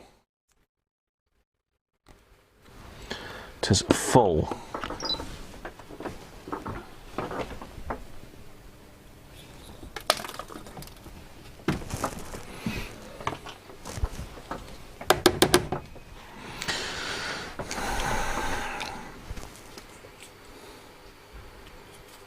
think there's a bit of a delay on here, but yeah, David Roberts definitely got that one. In the bag, Dave. David. Some people don't like having their name abbreviated.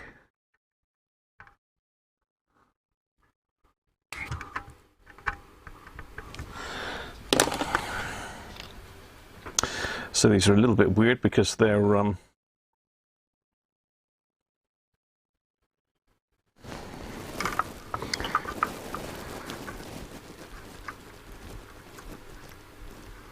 oh, right, okay. Forget what I said then, because they're fine. I had actually got both of the holes desoldered, but you just can't see.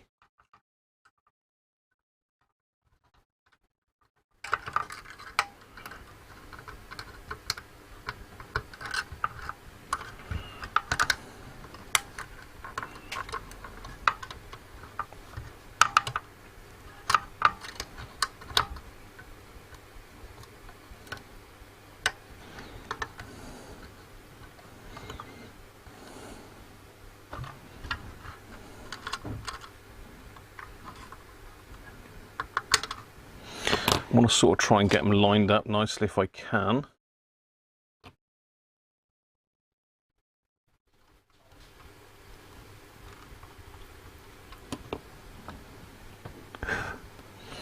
And with the value on the cap facing upwards.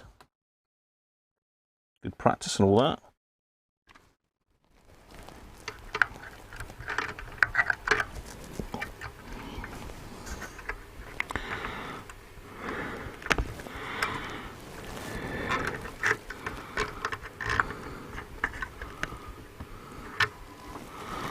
There we go. Nice. Stop me doing bore-out impressions, please. There's not enough.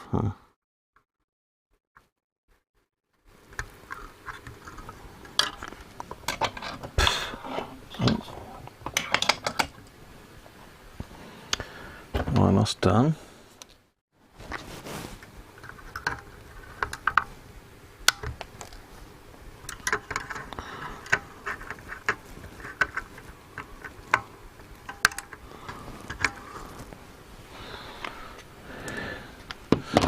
Right, let's do this resistor. It's been waiting in the wings very patiently.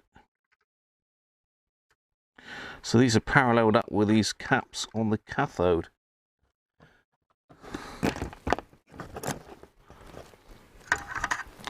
Not the heaters, as I said earlier incorrectly. So again, I'm going to try and line up the resistors so they look nice and neat. Just there.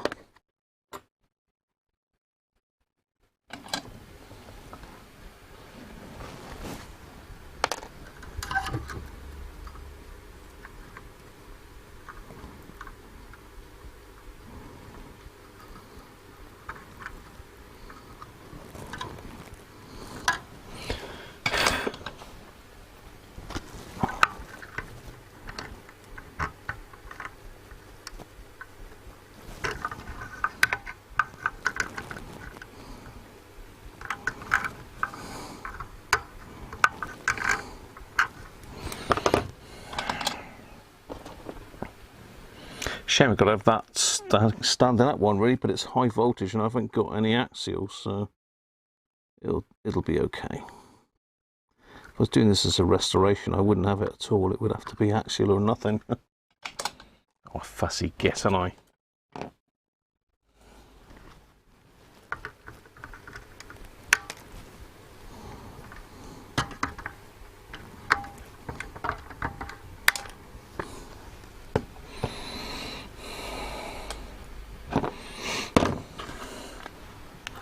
There we go, 2 resistors, 2 caps done.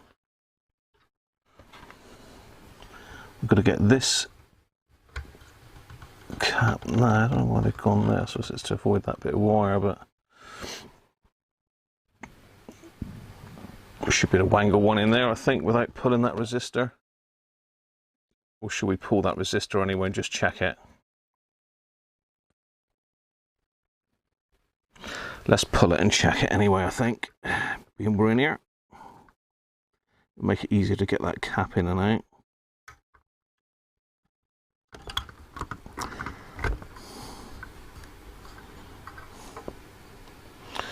So that's red, red, red.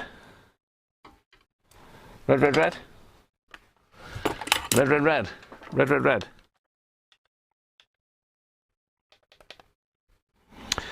2.2K.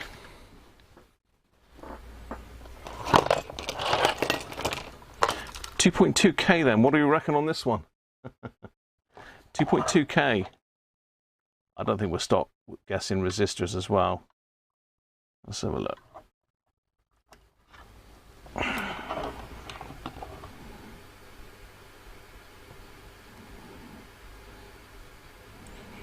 2.4K.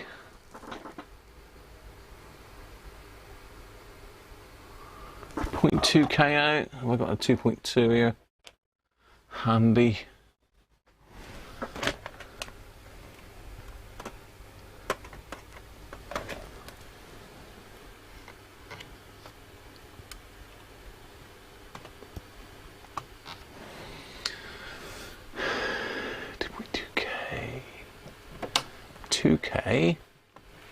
Or not 2K. He's gone high. He's only going to go higher if you leave it in there, I suppose. We've got 2.2K in there. 2.2K, yeah. Only going to be half watt resistor, isn't it?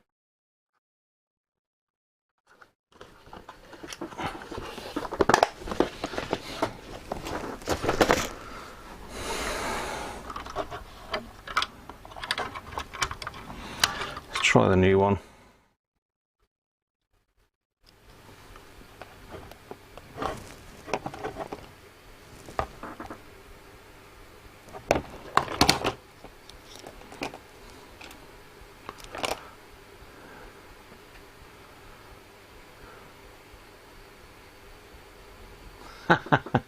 No worries, Dave.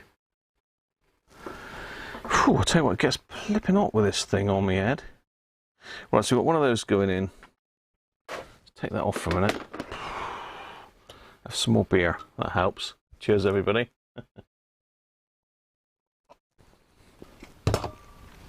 Soda is getting expensive. I've got to get some more of the 7mm, I think, by the looks of it. I'm about 2/3 of the way into the roll. Do get through a lot of soda, but then the more you do, the more soda you use. So we're going to make sure we don't get unstuck with where all this goes here now. Let's get this other cap out then and have a look, see what we got.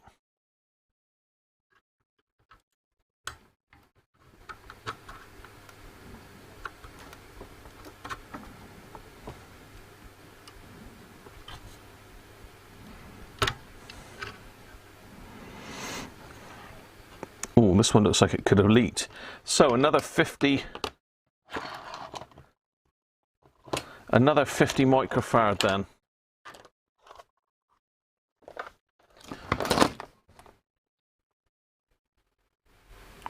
$50 microfarads at 15 volts.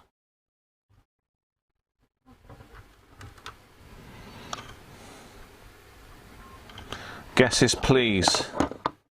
Come on down. George, 99 pence poo. Lovely. Lovely drop of poo.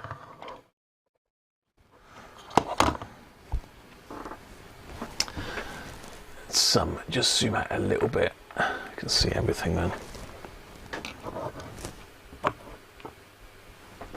Cheers, George. Thanks, mate. So 50 microfarads, 15 volts. What we thinking?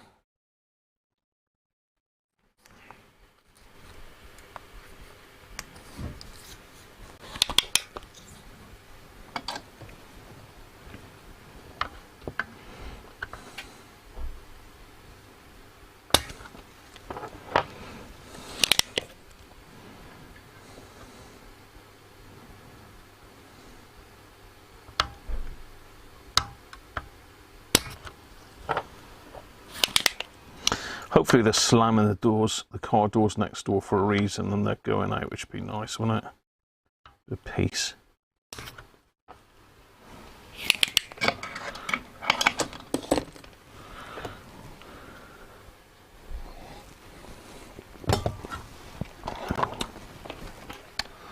Here we go then.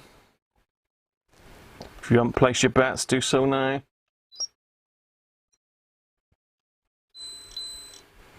They've all gone really high up there. It's another 83. I assume it gets fairly warm in here because it's an amplifier and they're just drying out, aren't they? I would think that's the issue. Let's get that one out then.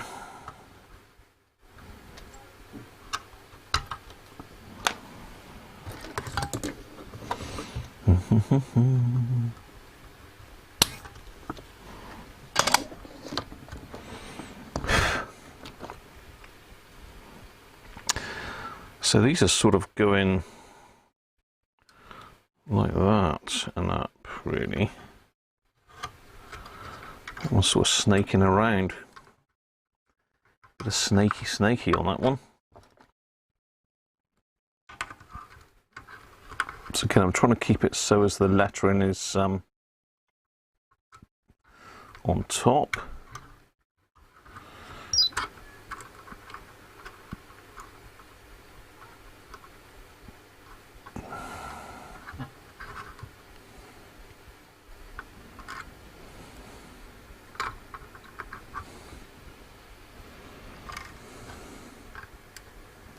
Oh, steady.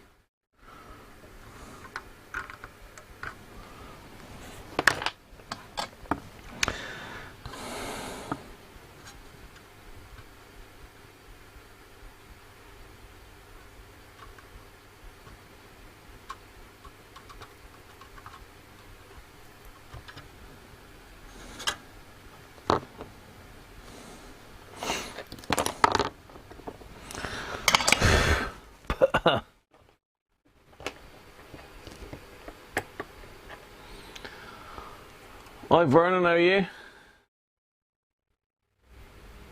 Hi Jess, how are you, mate? Oh, you liked that video, Jess, did you?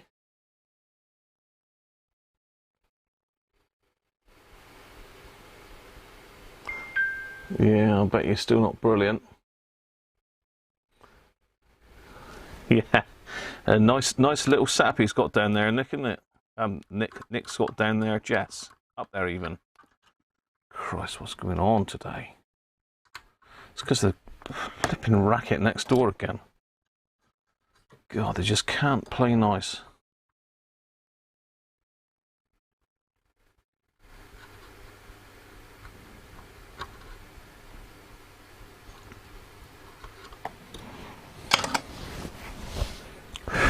Right.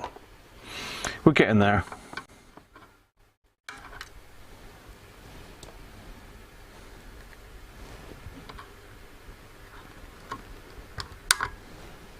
We are getting there. Used to be the old British Rail saying, didn't it? We're getting there. Don't think they ever did get there, did they?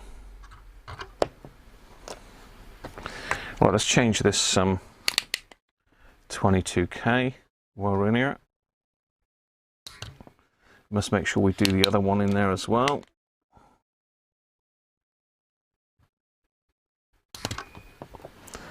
Am I blocked up again? Yeah.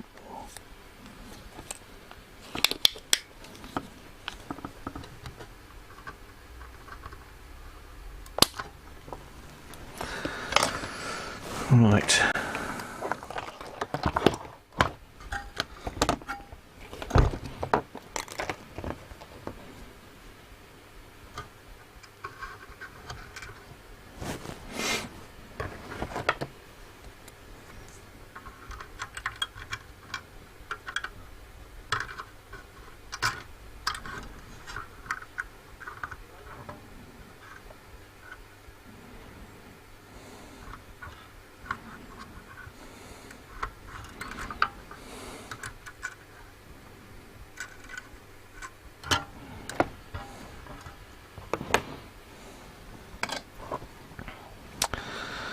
It's quite therapeutic, this, actually.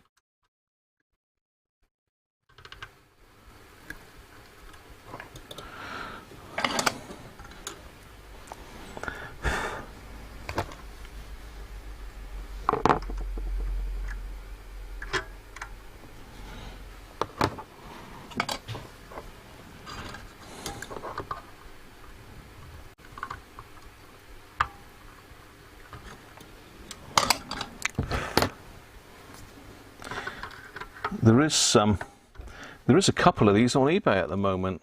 They don't seem to go for big money either. So if anyone else got one of those gondolier record decks, or if anyone wants a gondolier record deck, and because I've got a few, then you've got potentially got an amp there. So I think we'll do this as a pair as well, because this is probably an exact mirror of that. So we're nearly there. We need to do this one.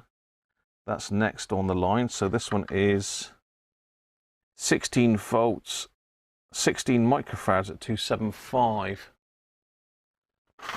So we've got 16 at 450.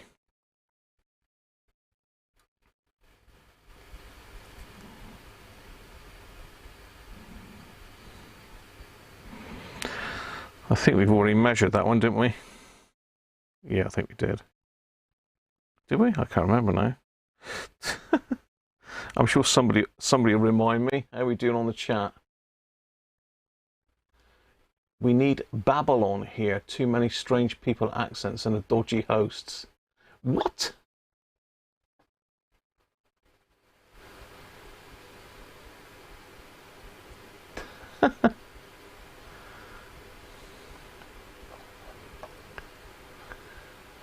I babbles on enough for everyone, really. Yeah, you're all right there, George.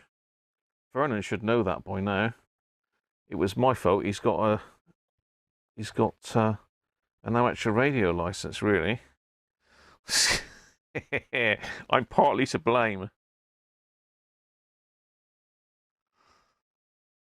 The good old days that was. When I lived down in Devon last time at Crediton. Okay, right, so let me think. That's going in there and there. So we know it's going in there. Make sure we get this the right way around so it doesn't explode. Let's bend this quite nicely as well. So I do babble on a lot, actually, but, you know.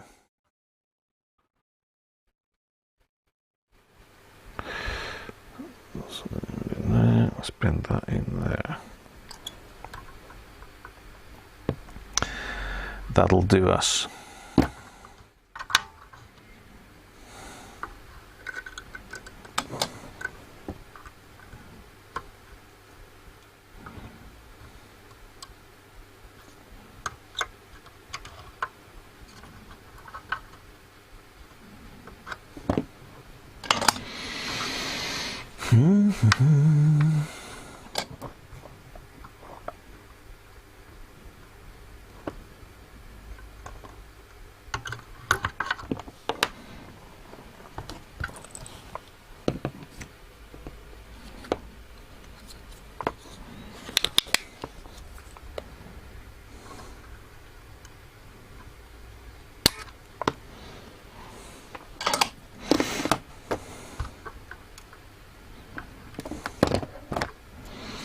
Let's make that nice and neat.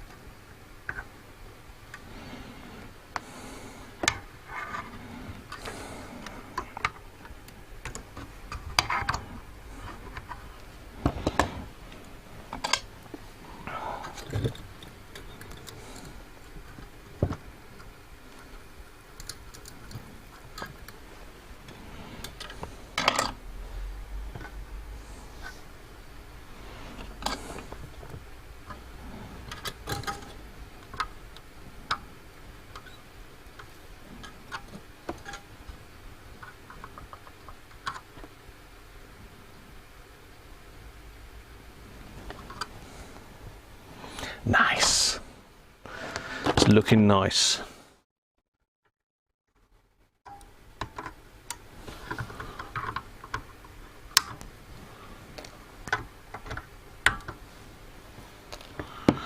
Get in there. We're getting there. These two here to do now. How's the chat doing? A prison sentence.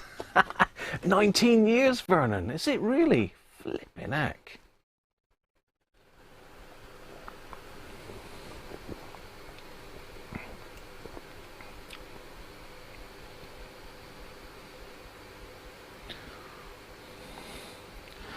That'd be nice to see, George.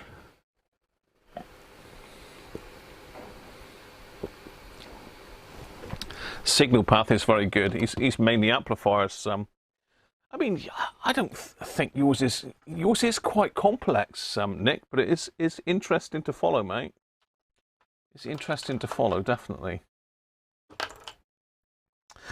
I've been catching up with it, and you have got those Roberts radios. I nearly did take those, but I'd come there and clear you out of stuff.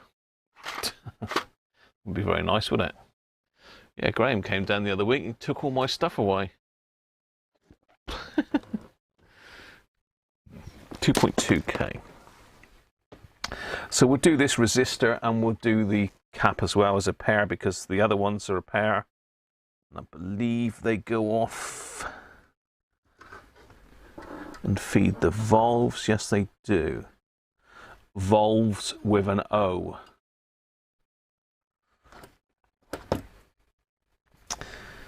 Right, so this one's coming out then, 2.2K.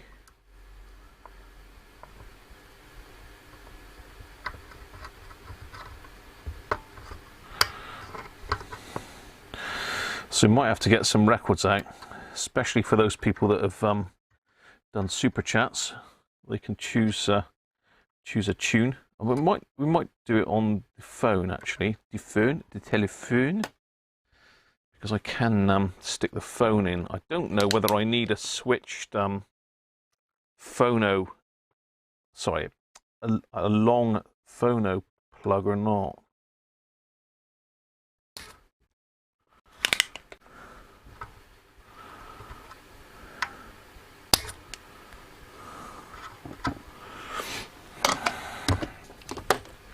Okay, right, so we got a 2.2K, allegedly. Let's see what this one's reading. The other one was 2.4 something, wasn't it? So I've gone a little bit high, and it would only go higher with time. Let's try that one. Mike! Cheers, mate. Yeah, that soda does stink. I'm looking at the wrong camera there. That one's better, just under 2.4, so 2.37, but he's coming out anyway.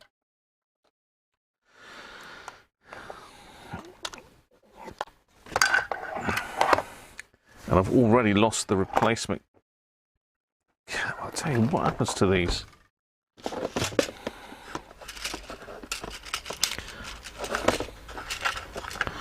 So I've got to assume that these are half watt and the smaller ones are quarter watt.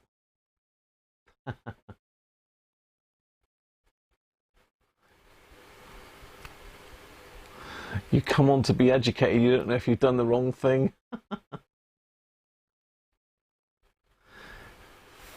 6 degrees, and what, you spoke to someone in the Pyrenees, have you? I can't remember where the Pyrenees is now.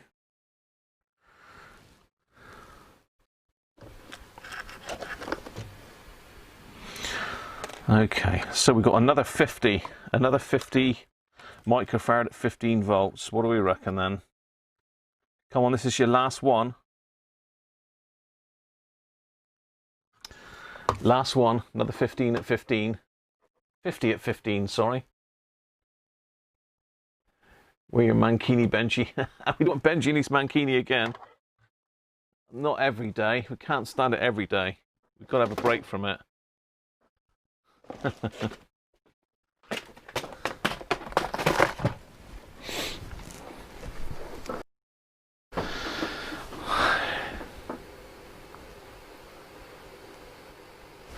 I was reading 22 in here, but it's quite chilly outside. It's lovely and sunny though. Might even get a telescope out later. Clear sky. Might get a telescope out later. Might be fun.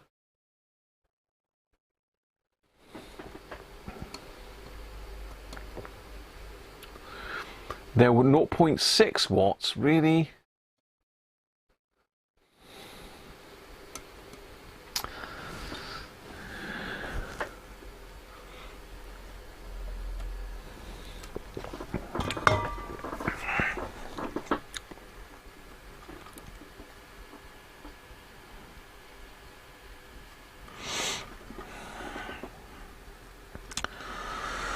Right, anybody gonna guess? 94, Mike says.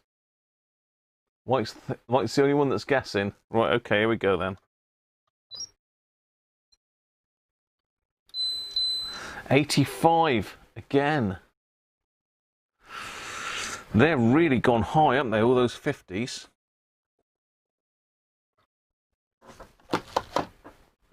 I think I'll be all right, George, with 0.5 of a watt compared to 0.6, don't you? I don't think that's anything too much to get worried about. I don't think they're going to get overly hot, really.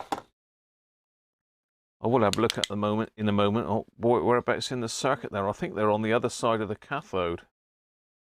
I think.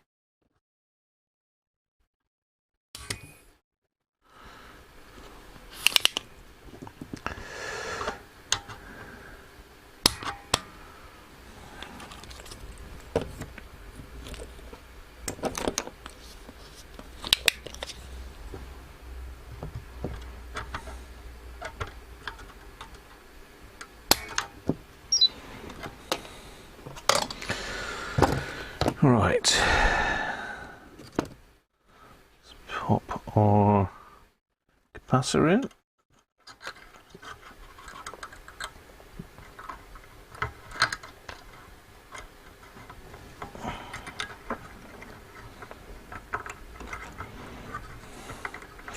Get it the right way up.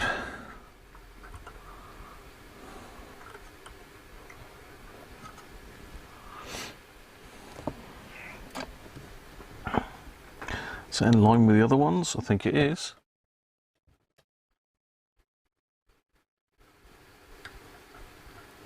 It was until I just moved it. Yeah.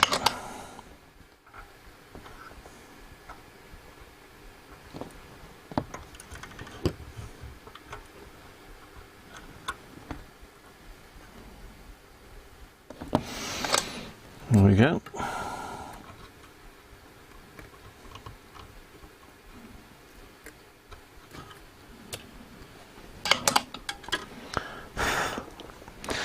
Yeah, I think that the whole point about doing YouTube videos and having a YouTube channel is you're sharing what you're doing, and you know, it's never going to appeal to everybody, but as long as you have fun and you're enjoying it, then you know, there is going to be people that will be really interested in what you're doing. So,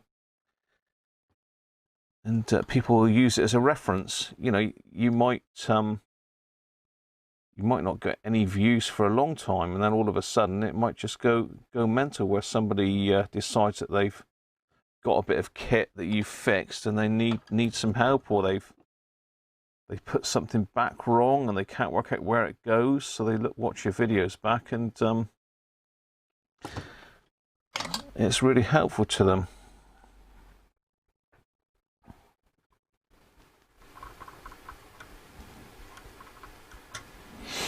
There we go. Right.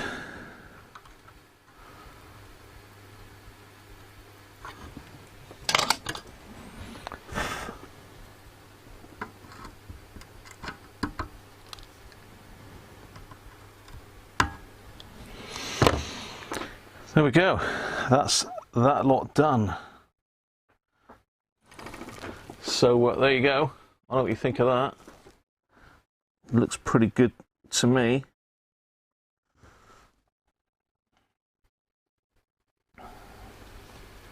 Nice and neat. I mean, what do we do with these? Do we check them? Do we check this big one? This might be worth checking. What is that doing then? What is that one doing?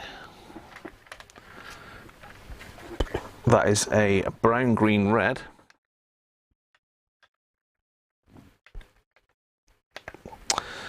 .5K that should be. Let's have a look, see what it's measuring. That's quite a hefty cap, that.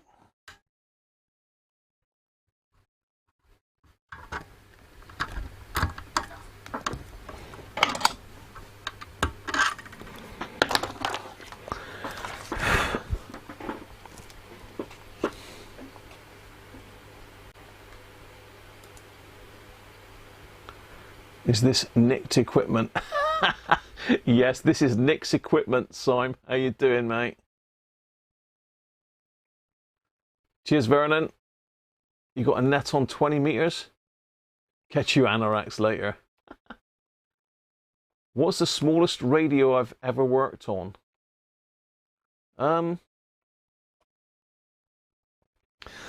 Oh, Jess, I mean, I've worked on a lot of little pocket radios from the States for Tony Davies. I don't know really. I've worked on some microscopic boards.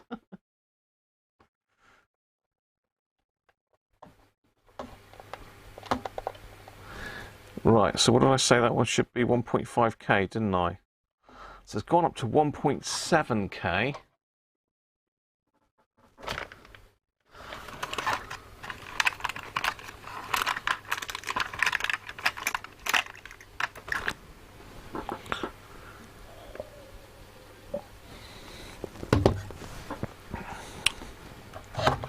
I have got some new old stock massive great 1.5Ks. I don't know where I got this stuff from. I bought it as a job lot of stuff years and years ago. I've just kept hold of it and had it in these drawers and never used it. But now I've started working on valve gear. Yeah, that's much better. 1.469.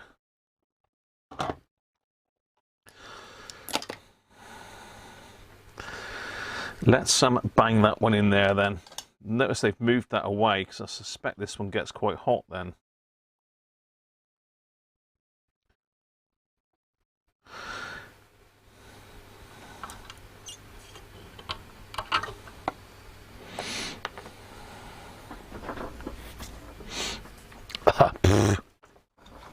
Smells a bit waxy, that.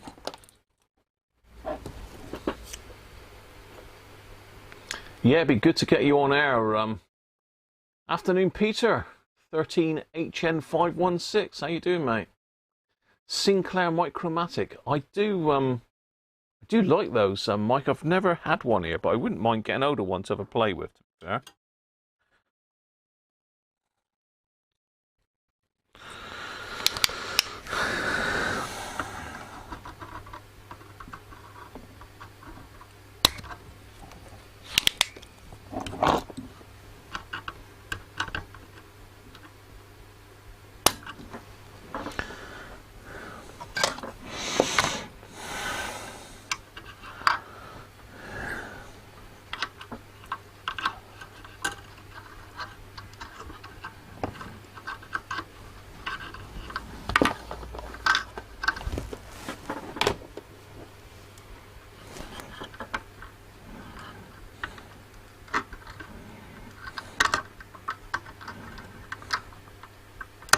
Oh, steady.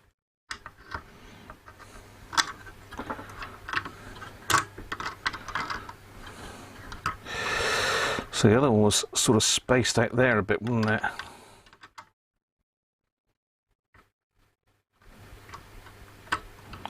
Sort of out on a limb like that. Let's go with that.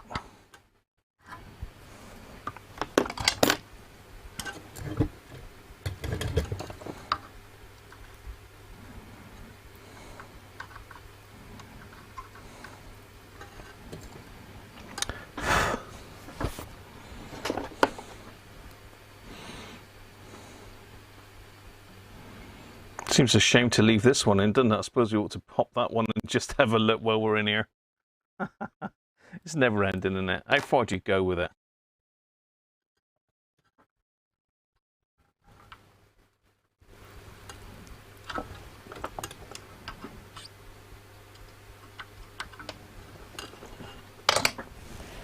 Make sure that was taken all right.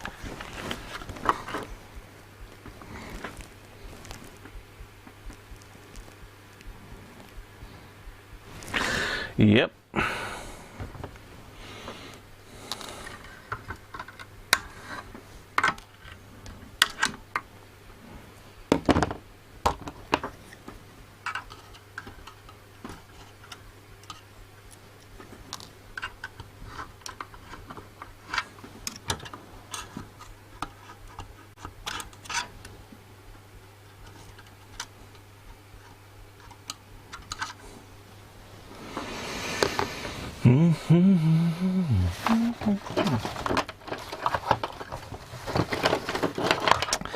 Got bits of wire floating around in here, and I don't know whether they're my bits of wire. There's one there that's a bit suspect. What's that? That certainly isn't my wire. That might be. Hmm.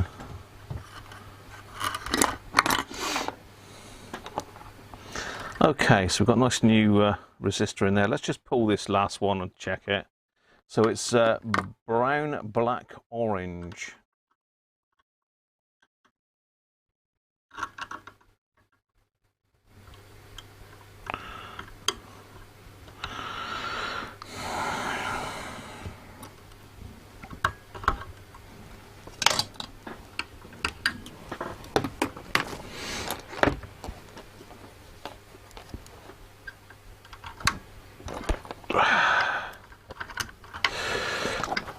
Brown, black and orange, people. That's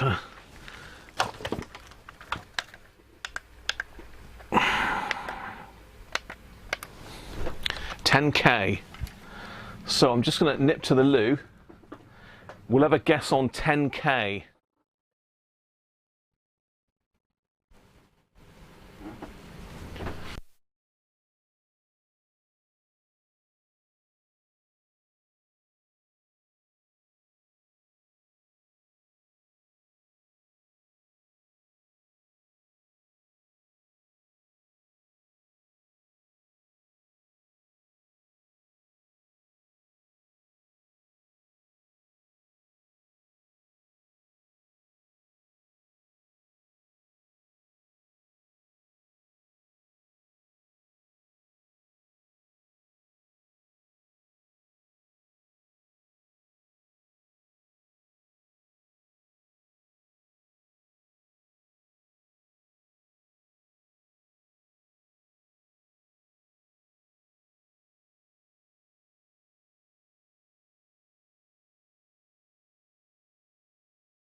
That's better. Right, okay.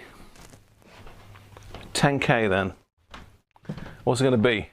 What's it going to be? We're doing resistor bingo now. Here we go then.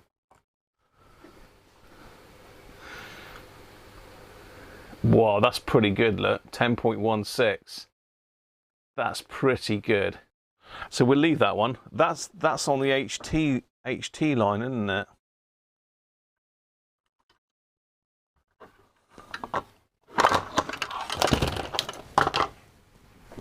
That's pretty much spot on, bang on.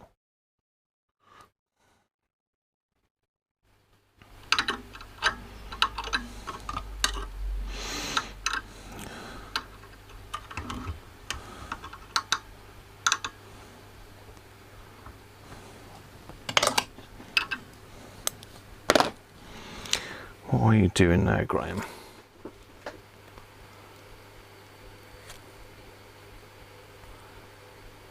They're in beta, apparently. How is the subtitles doing anyway? The largest radio you've worked on was a Lovell telescope at Jodrell Bank. Hell, Ninja. That's a bit of a monster thing, isn't it?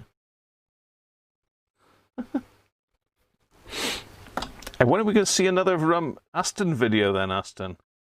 It's about time, isn't it? About time we had another video. I have been popping the odd little video out, as you've probably seen. I don't know if that's something that people like or not. If you want me to sort of like trickle some videos out in the week of what I'm up to, then I don't mind doing that. If that's something that people want to watch, it seemed quite popular. There's quite a few comments on them. So if that's something that you like, then let me know and I'll carry on doing it. At the end of the day, it's good to get a bit of feedback as to what you're up to, or what I'm up to, how things are going, etc., etc.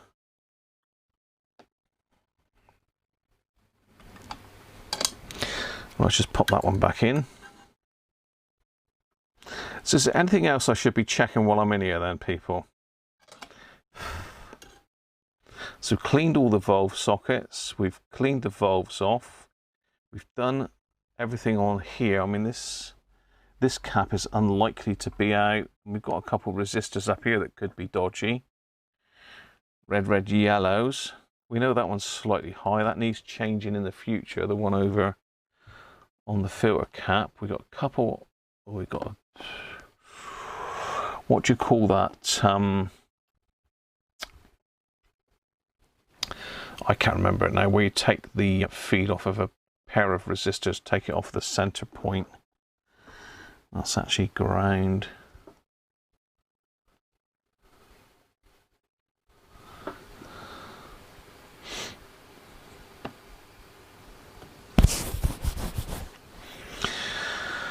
Okay, so is there anything else that I ought to check while I'm in here? I mean, we've still got some resistors in there, but to be fair, the resistors aren't too bad. They've not been a massive amount out, so I'm not overly worried on that.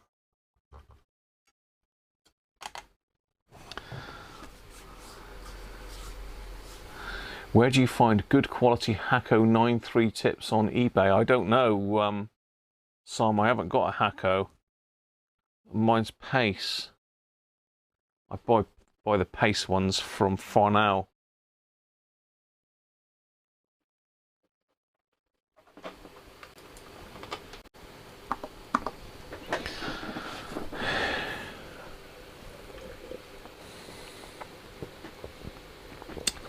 My vintage videos on a series on a subject are missed here.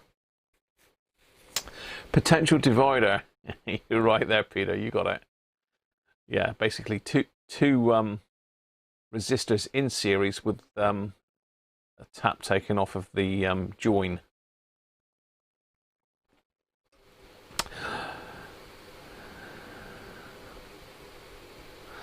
It got valve right, but everything else wrong. I think it keeps calling them Volvo because I pronounce the A with an O, Volve, rather than valve. Valve. Valve. Afternoon, Gavin. How you doing? I'm just messing about again at the moment. Ganesh. Afternoon, Ganesh. You still haven't got your icon back, Ganesh. Still no icon. Do you think that we're done? I think we're done, don't you? Can this go back in now and we can test it?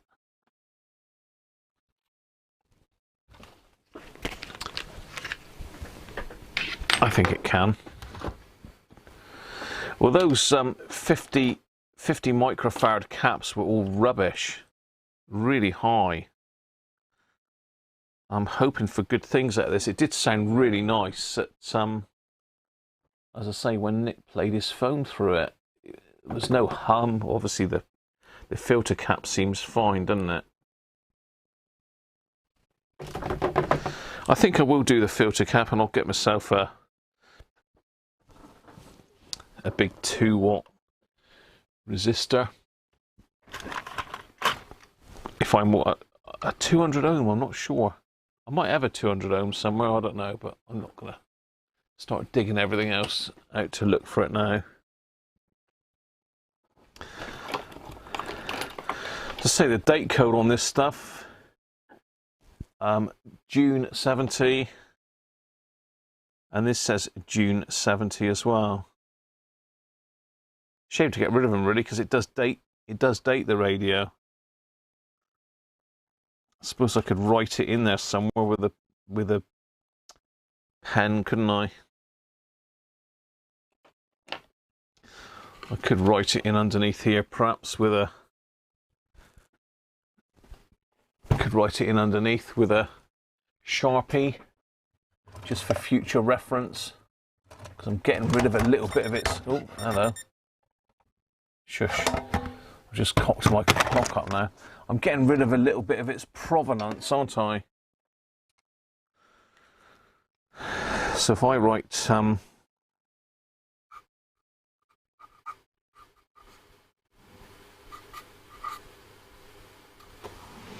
June 70 in there, and if anybody wants to confirm its date at a later stage, and they take the board out, they'll be able to see that.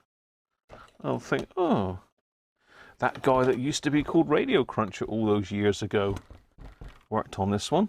Well, he didn't, because I put my name on it. But you know. I ought to get up some little labels, didn't I? Or do a little engraving template or something.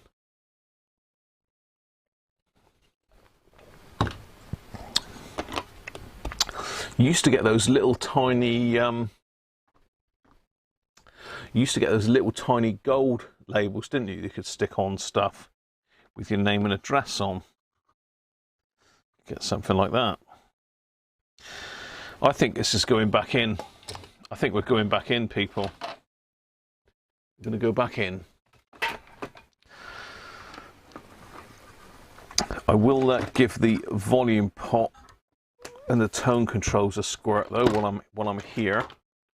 Unless anybody else thinks I should check or do something else, then we're going back together.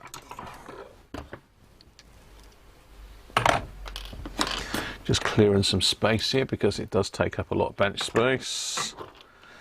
And we'll get the amplifier back up here. Let's get rid of all these.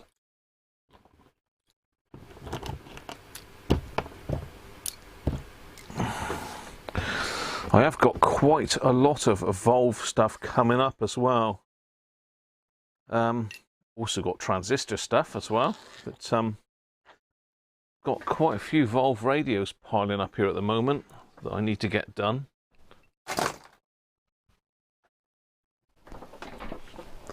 I really want to get one of the Hacker Mayflower 2s finished. So I want to keep one of those for myself and sell the other one on to pay for the one that I've done. I've got two Hacker Mayflower 2s here, so if anyone's in the market for one of those, let me know. Right, let me get the case back up.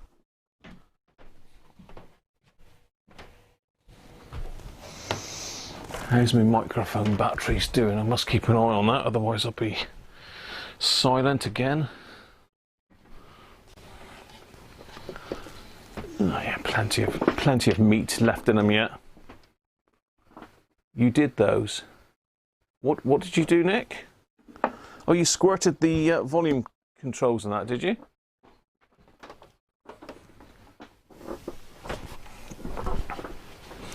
This has got to be blown out as well.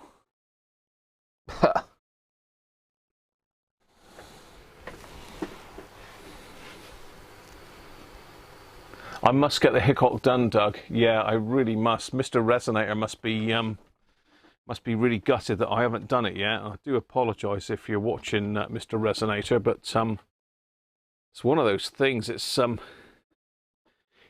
I certainly won't be doing it live, people. I might video it and edit it out and get it out there, but I won't be doing it live because it just distract me too much, and I really need to be 100% concentrating on that. I'm gonna have to take this outside and blow this out because if you can see inside there, but it's a bit it's a bit dusty, so I'm going to take this outside a minute. Going to need a bigger brush than what I've got there, so bear with me. I'm going to take it outside and give it a dust off. I'll leave you with a nice view of the valves. Look.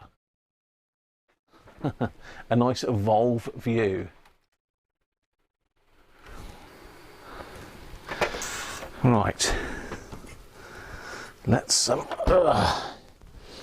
that's much nicer. So I think Nick did say that he's actually done that.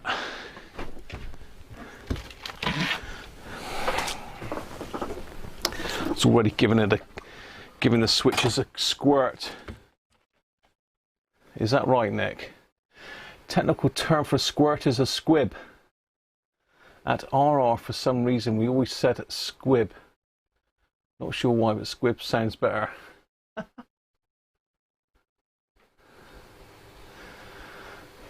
Start up the smoke generator. Dear. Right. So yeah, what I'm going to do is some of this is stuck, and it's obviously shielding. So what I like to do is just replace any ripped aluminium. You can see there's a couple bits. We can see a big one there. Look, I'm just gonna isopropyl around that.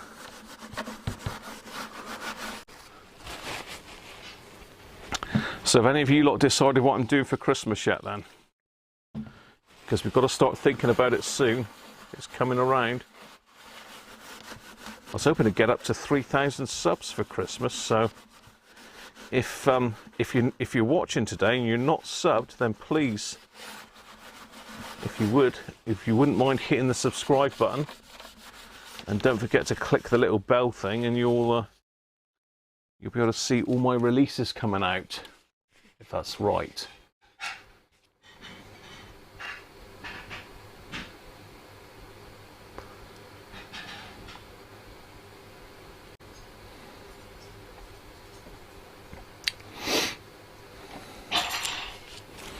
So what do you think? We ought to just give it a quick go again? Let's give them a quick go again. If I can get to them. I'm just going to turn them that way up.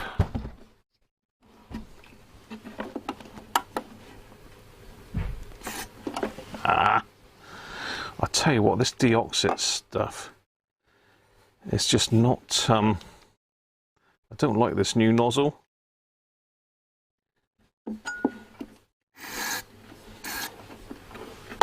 It just wants to drip everywhere.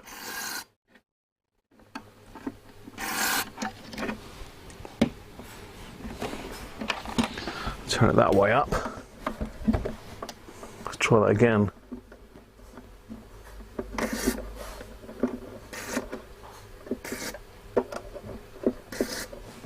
That's better. Better.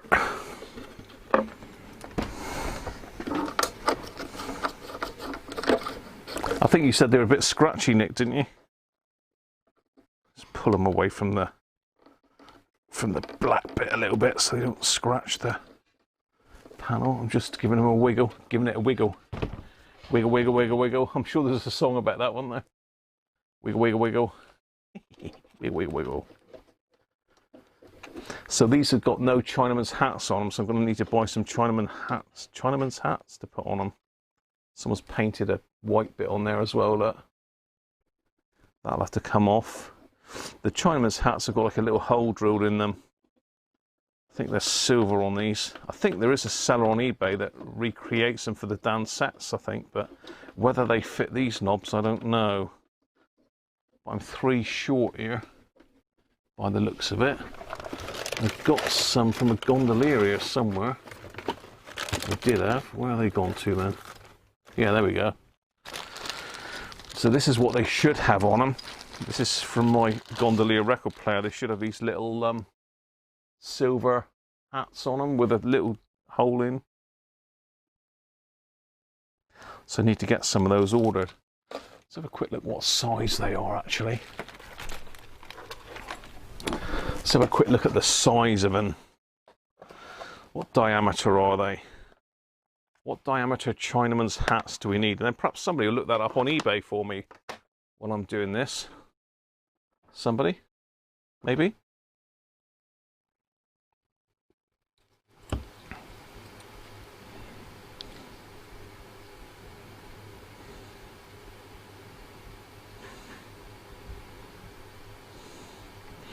So it looks like they're around about 20 mil again.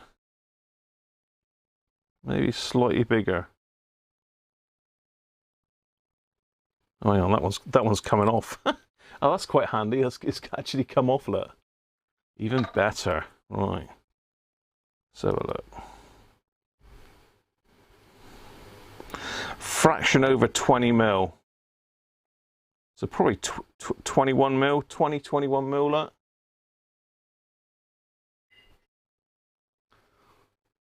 So there is a seller on eBay that does it.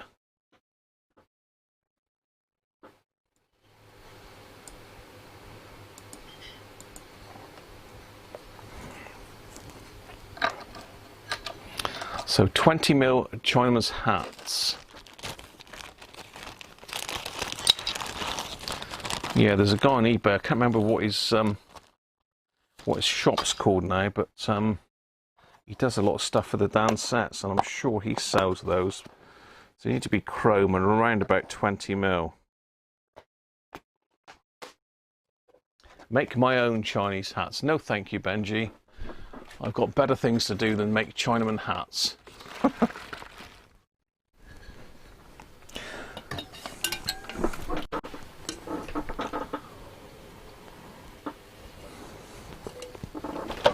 Time for another beer shortly, but let's get this tape done.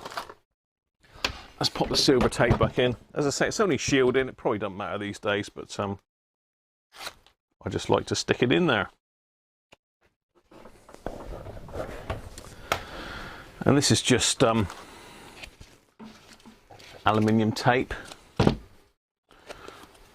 can pick it up off eBay or plumbing shops. Do it for duct work, I believe.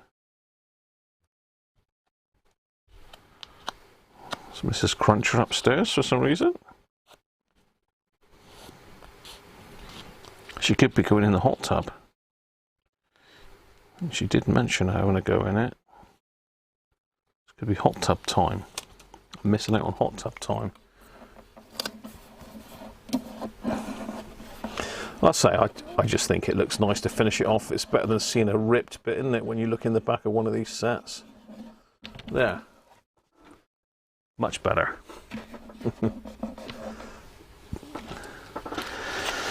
Let's put another bit in there.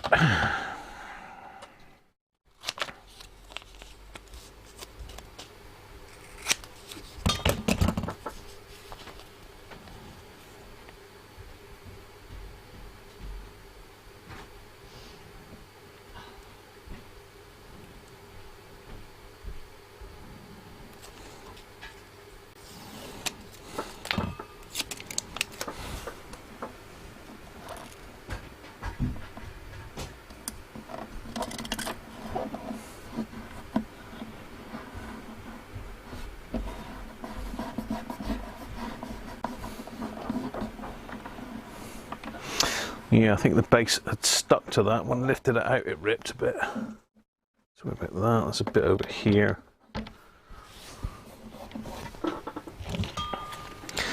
Makes absolutely no difference, I'm sure, but I'm just, you know, OCD and all that. You know how it is.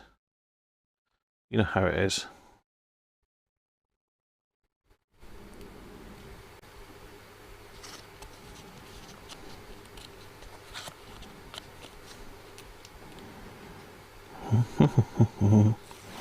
You might be lighting the log burner tonight for the first time. Or for the first time. Not this year, because obviously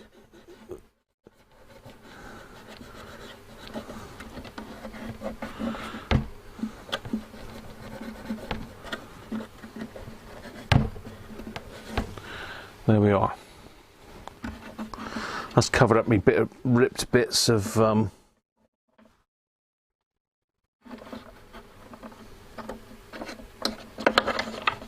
shielding. Let's give these plugs a bit of a quick clean off. Plugs, pins even. Make sure there's no tarnish on them, and this one.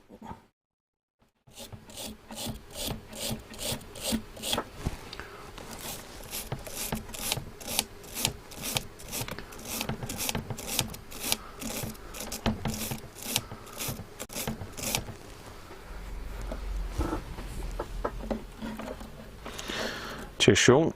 Back in the room, mate.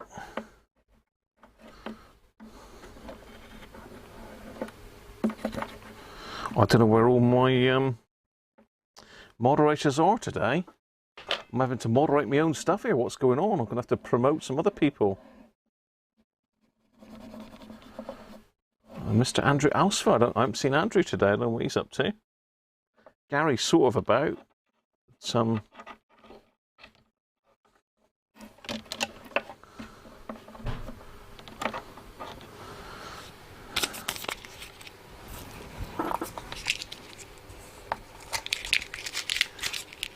You're lighting the fire on your old dad's birthday. On your old dad? Have you got new dad as well, Benji? What's going on there?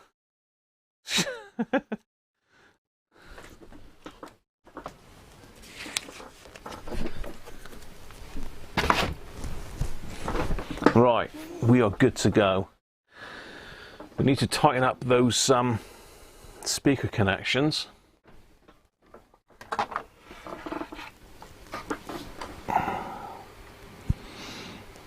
Beauty. So it goes in that way.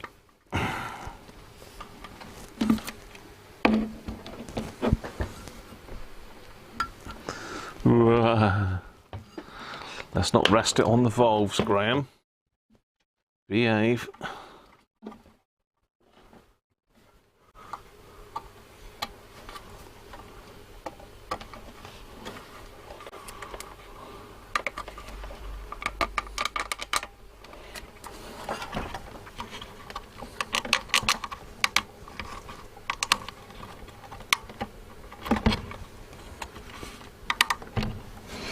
It's in. And this tricky little monkey in.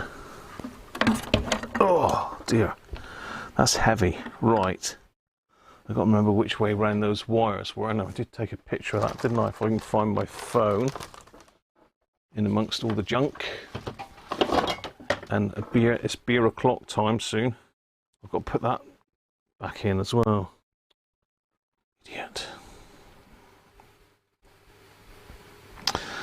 Brown at the top.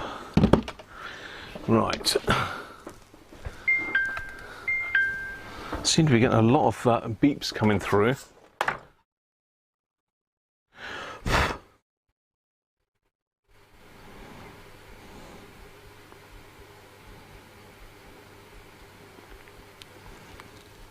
Someone's after, oh, I've got lots of people after RP75s at the moment. They seem to have got a bit of a revival going.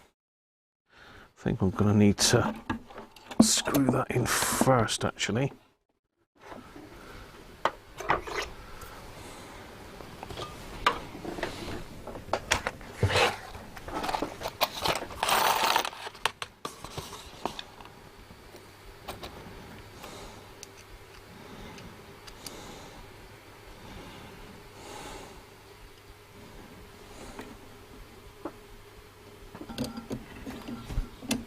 Get off.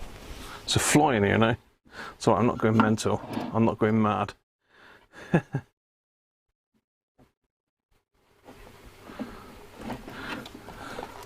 not trying to bite me elbow or anything like that.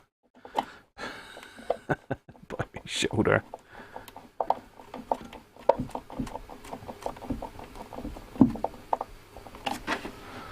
It's that one in. What I haven't done is put these little labels back on.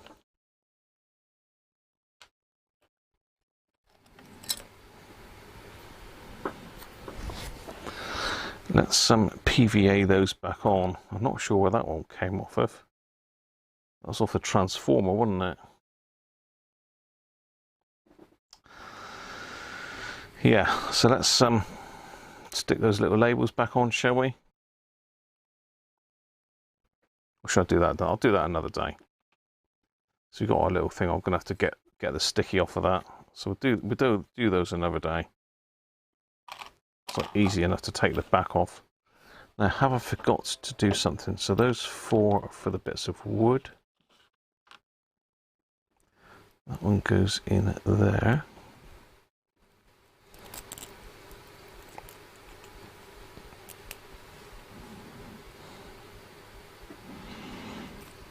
No screws left over, which is always good news. Right, let's get this thing put back in. Double check your caps are in the right way round. Oh, Mike, don't tell me that now. I think they are, mate. I hope they are. It wouldn't be the first time though, Mike, would it?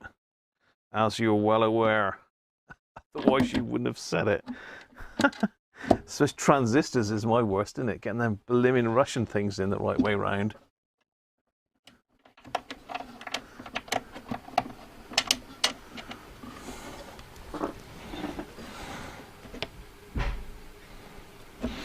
Right, I think we need to get the bar in first so as we can gauge.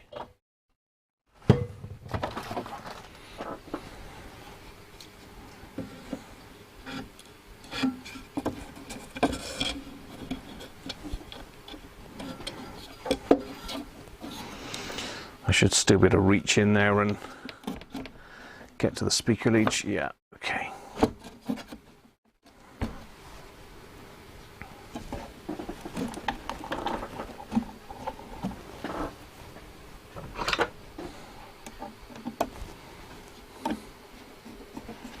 Wifey's making food, Peter. Very nice too. I think we got splatchcock chicken for tea. I've got to be careful how I pronounce that. George will be all over that. George is going to be all over that. Right.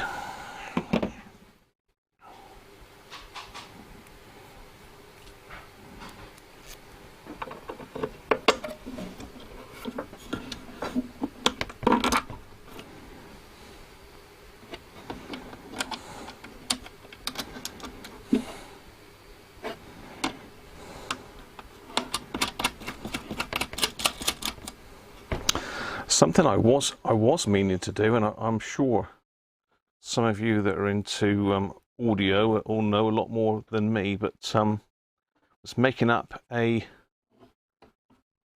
stereo to mono lead.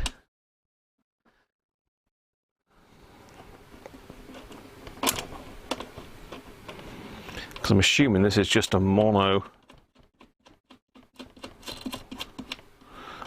input, but obviously my phone is stereo.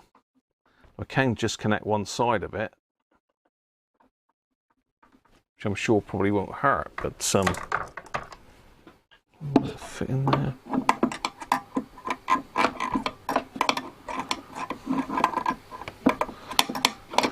Flipping thing.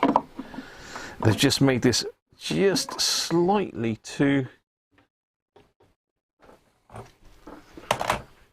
just ever so slightly too small to get a nut spinner in. Oh, there's an annoying fly in here that's I'm gonna have to go and get the fly zapper in a minute.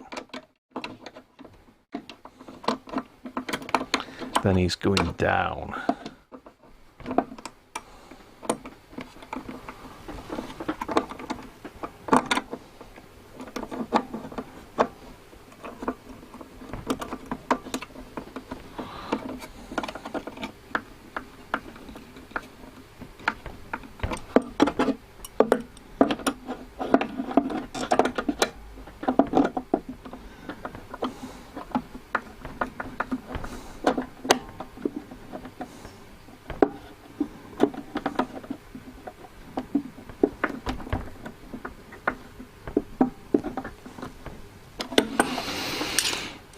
Okay.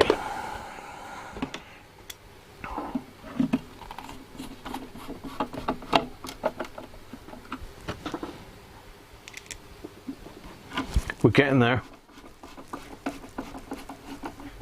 Mackerel. Mackerel is a strong taste, but if it's done right, it's really nice. Right, I need to give these a little tiny squeeze because they are very loose. A little tiny squeeze, Graham. Not too mental. Oh, shit. Oh, pardon me. Pardon? What was that? No, I didn't say nothing, Gov. Wasn't me.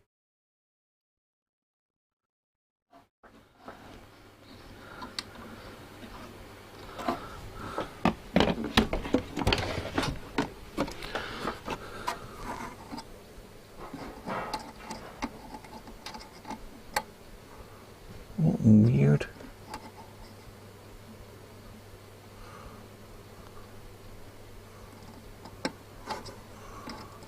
I don't know why they've used triangular connectors for the speakers. That is bizarre. Why don't they just use flat ones?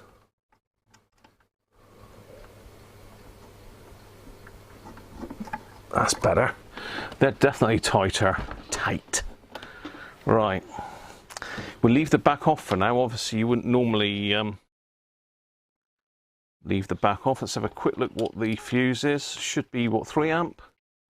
Should be 3 amp. We've got a 13. We've got a 13. Should it be 3, people? Timed out, yeah. Is that a metric or adjustable spanner? These are Imperial, Peter, but that's just a Baco, well, Taperia, just a normal adjustable spanner. So we have a 13 amp fuse in that. I'm sure that should be 3, shouldn't it? I think you ought to time me out, Sean, really, for that. I'm sure that should be a 3 amp fuse, shouldn't it? Tell me different, people, if you think different. I mean, 5 amp maybe, but I don't suppose it tells you. You could work it out, I suppose. VIR and all that lot.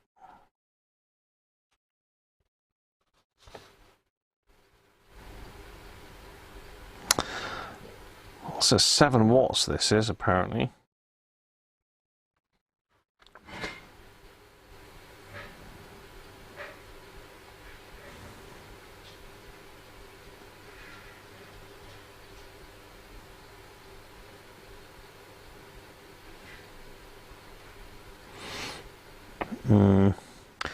Yeah, it's got 1 amp fuses inside it. It's got a half an amp fuse and a 1 amp fuse in it, so there's no way we need a 13 amp in the plug. I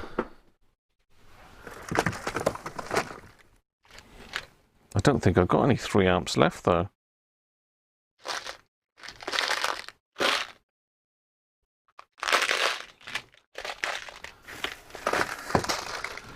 I did buy a load of fuses a while back. I'm sure I bought a pack of 3 amp fuses, but what have I done with those? That's the question.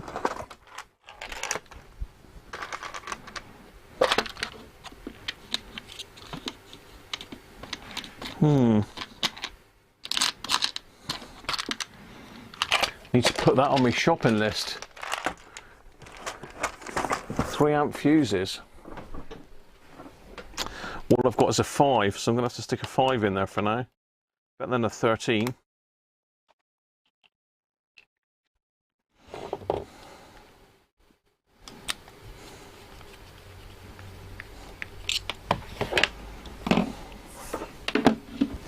Right, let's get the lamp limiter. Just in case I've made a boo-boo, dropped a, you know what.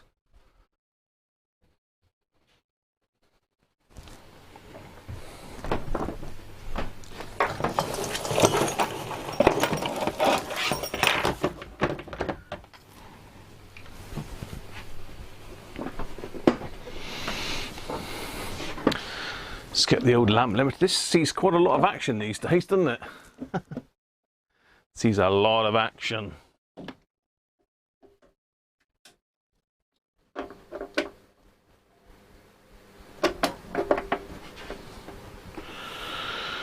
Right, how am I going to do this then, just to test it? I want to put something in there. Need to give it an input. That needs to plug in. That needs to plug into there. That lamp. Now we're safe. Into the Variac, which you can see down here. Variac and isolation transformer.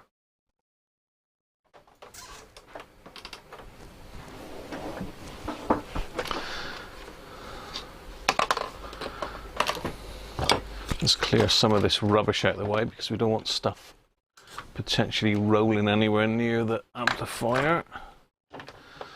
So let me think, how are we going to get a signal into this? We need a phono lead, don't we? Do we need to make up a lead? Or can I just grab something? What have I got here?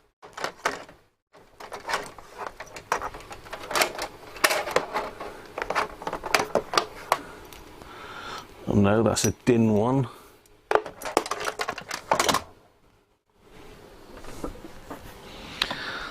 Let me go and get a lead from downstairs a minute while you peruse whether it's going to blow. Is she going to blow or not? I'll tell you what, this deoxit spray's more in the liming channel around it than it does in the actual equipment. Deoxit all over the floor again.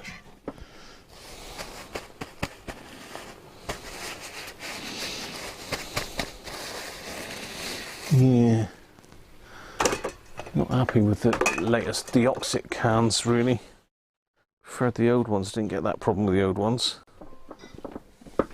Right, let me just go and get one of my leads from downstairs from the hi-fi a minute.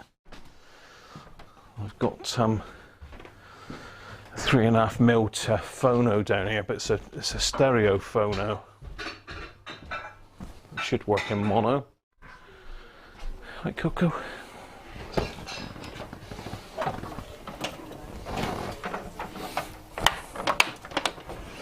Oh, hang on. That's the wrong lead. So we have a lead missing somewhere.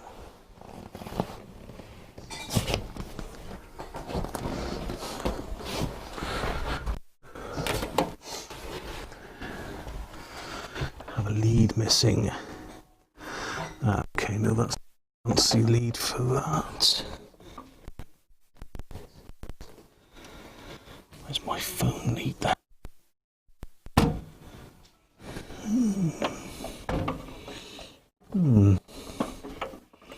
So I've got a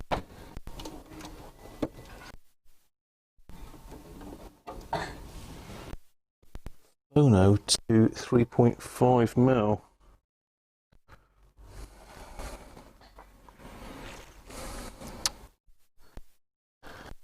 Ah, dear. I don't know what's happened to that then. Unless it's in one of the cupboards.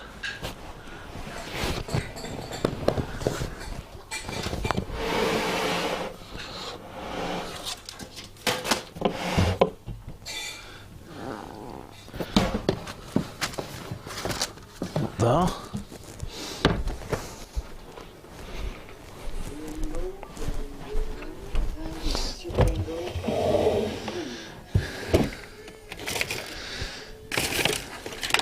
Tell you what, leads everywhere here. Masses and masses of leads.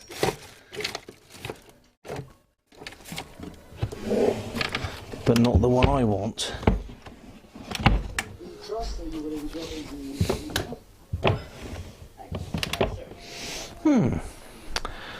Wonder where that's gone to then.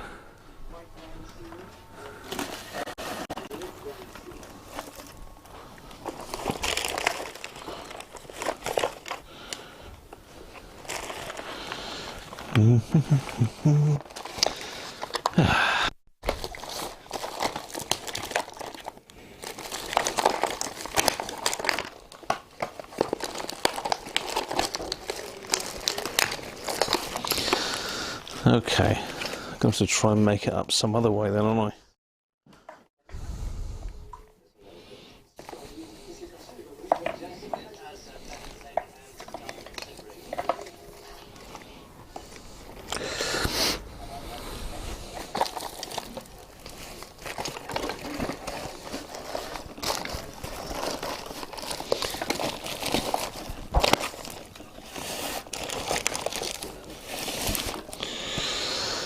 Well, I don't know where that's gone to.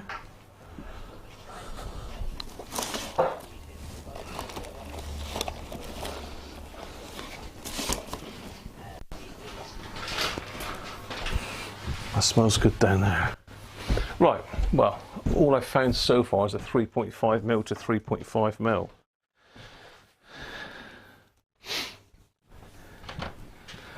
But I'm sure somewhere that I've got a 3.5mm to phono as well. And I say somewhere because it is going to be somewhere. What's this?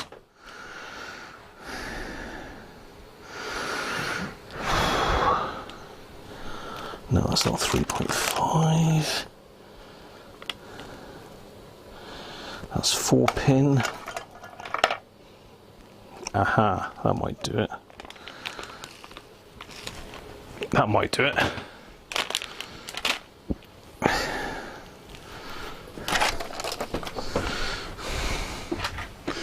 Right.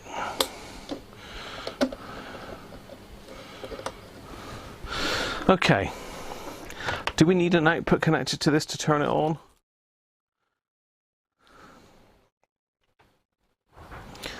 So I'm just going to use the... I'm not sure which pin. I think that's audio. So let's connect that to my phone. This is probably not the right way to do things, but you know, can't have it always, can we?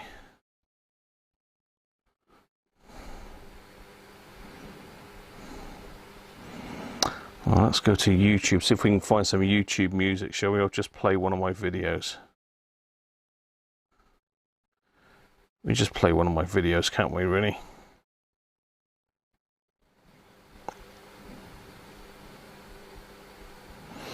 We'll play the Christmas Advent series from 2017. That's a good call. What's the goats for? The goats really are for when I misbehave, to be honest. So if I say something wrong, the screaming goats come into effect.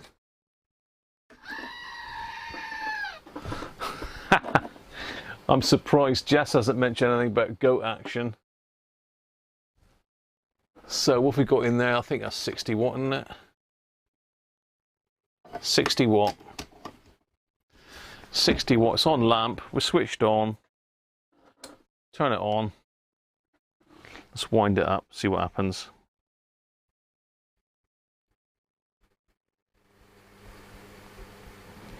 $50 milliamps at 50 volts. Let's go up to 100 volts.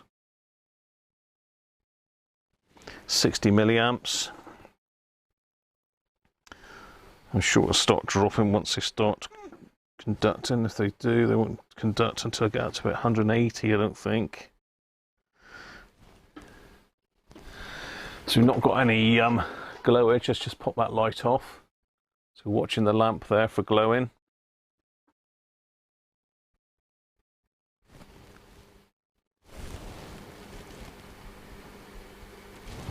Let's make sure the audio's turned right down on this.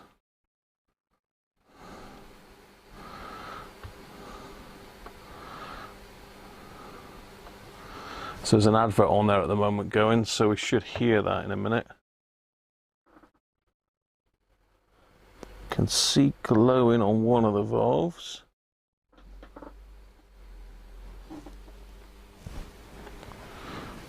$90 milliamps. 100 milliamps.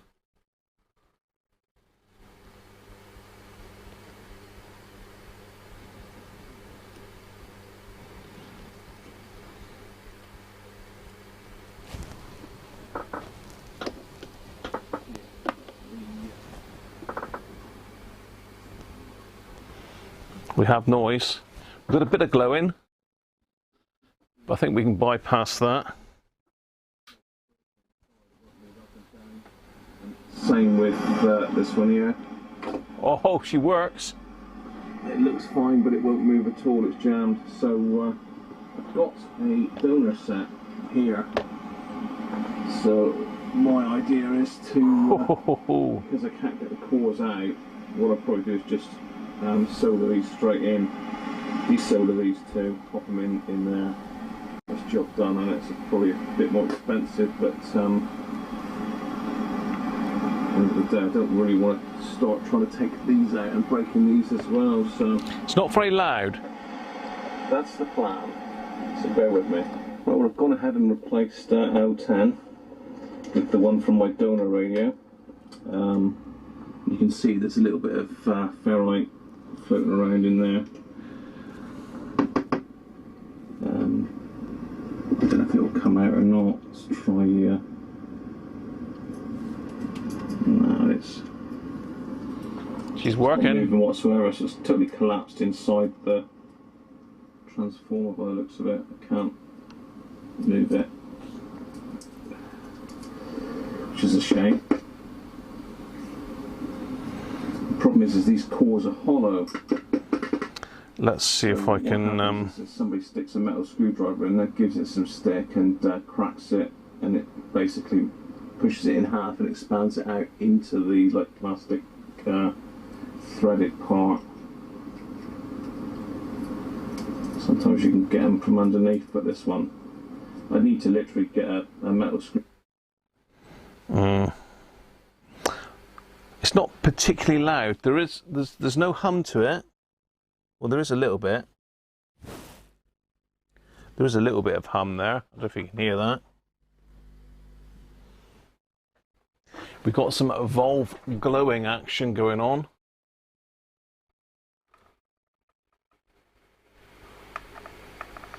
If you can see that, they are they've got a bit of a glow on them. Probably should have monitored the HT, really, shouldn't I? But I'm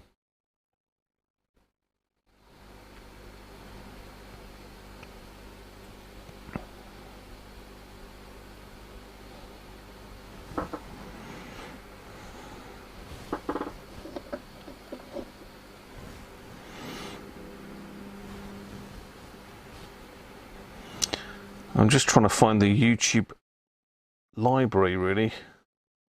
It's typical when you want it, you can't find it, can you? Home. Let's try some music, really.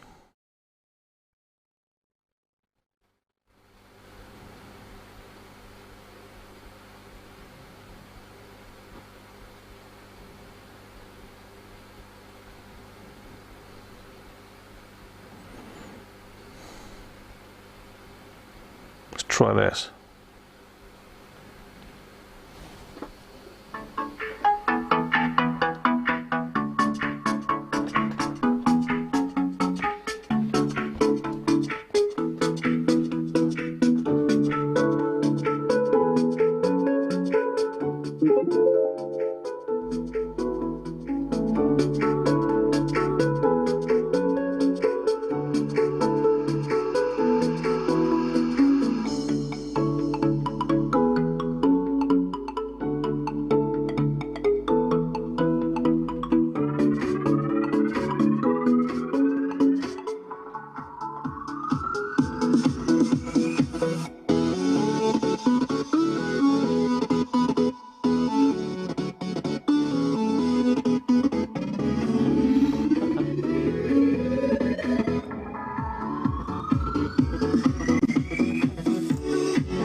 Some random YouTube music.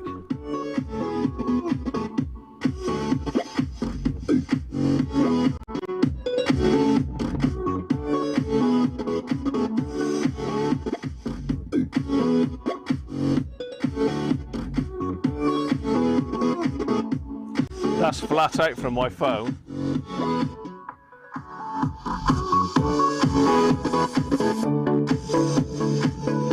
That's pretty loud.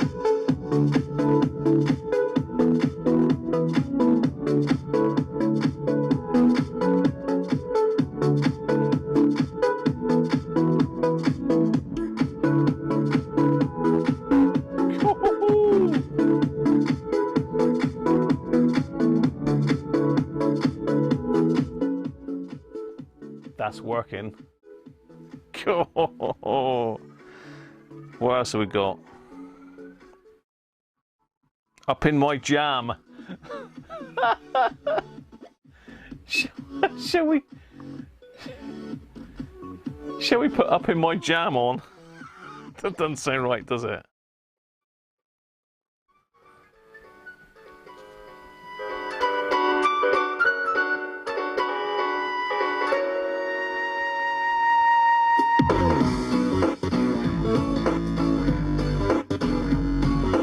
Oh, that's got some bass.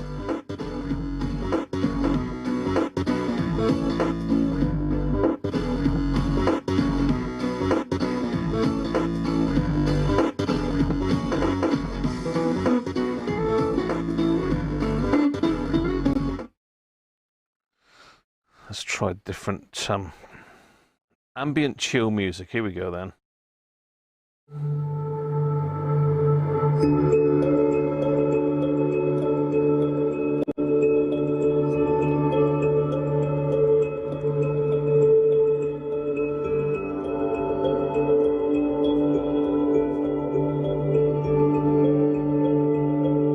Cat's face.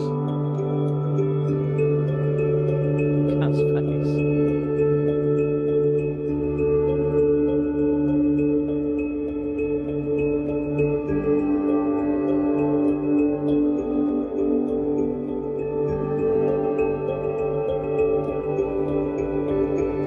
Cinematic.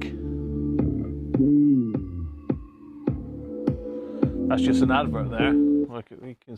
If you can see it, the world is yours to trade and invest. Skip the ad.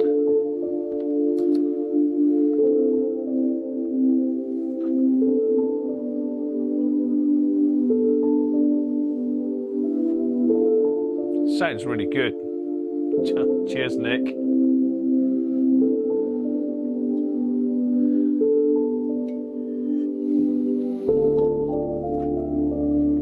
Let me do the old last bottle of beer. Going in.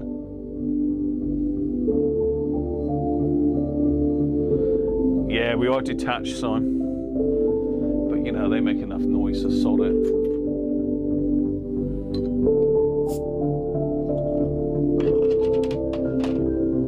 That doesn't sound very dramatic, does it? Or is it going to pick up?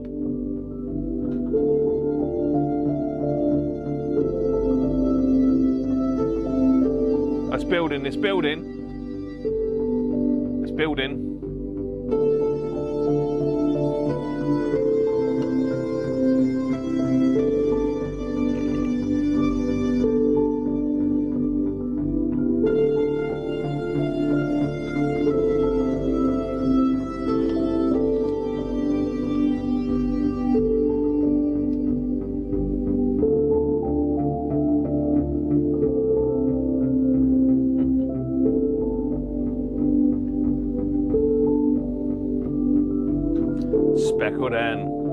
Speckled pan, I used to call it actually.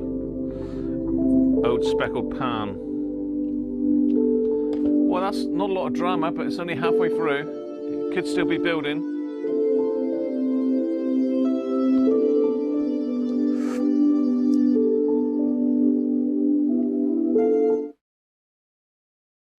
What should we do? Should we play something that Mike has? Mike's a massive fan of Unicorn, isn't it, Mike? Is it Unicorn? Mr. Racing Demon? He loves a bit of Unicorn. So I'm Mike.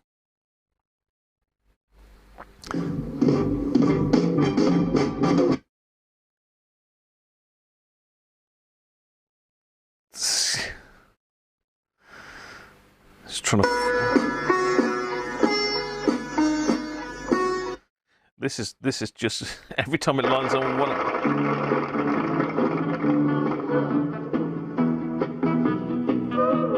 This is just. Mike's gonna get me shot, isn't he?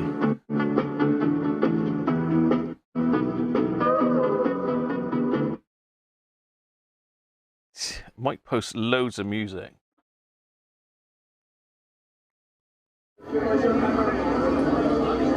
You're gonna lose that girl. You're gonna lose that girl. You're gonna lose. Yes, you gotta lose that girl. If you don't take her out tonight, she's gonna change her mind. Change her mind. And I will take.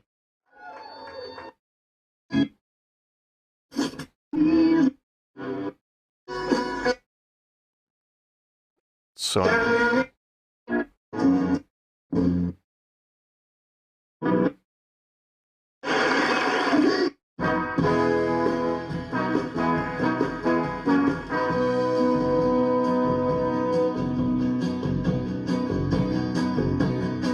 Trombone, come play your song.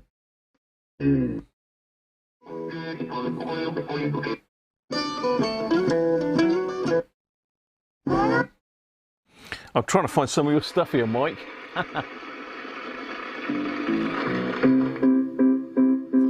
You got loads of it on here, Mike. It's just endless. Oh, that's good.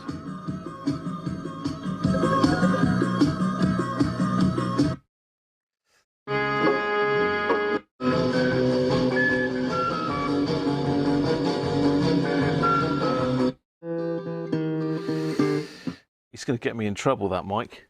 I can go and get the record player. Is that a good idea?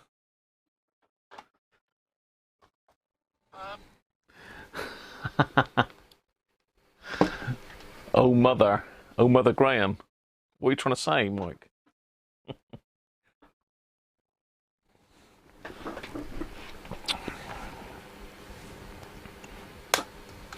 So we can get rid of the lamp limiter now, because I think we can safely say that that's okay. I'm just trying to think how I'm going to hook it up with a record player, because I'm pretty sure there's a switch inside that is activated by this long phono plug. So if you've got a spare one of those, Benji, that I could pinch, that would be nice. Now, this is going to collapse my bench, I reckon, with this lot on here.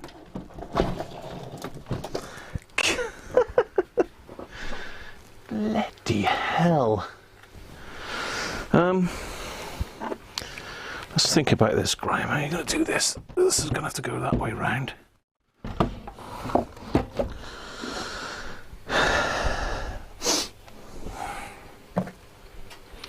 I literally haven't got space on here for this lot. Whose idea was this, Nick? 15-hour live stream. It wouldn't be the first time, George, would it? Right, let's see if I can get that way round. Got all my leads up top here. Okay. It's not brilliant, but it is on there just about. Let's get my paste soldering iron out of the way. Yeah, we're on. Oh dear. Oh, this is the one without the thing on it, isn't it? So I should put a plug on this, really, shouldn't I?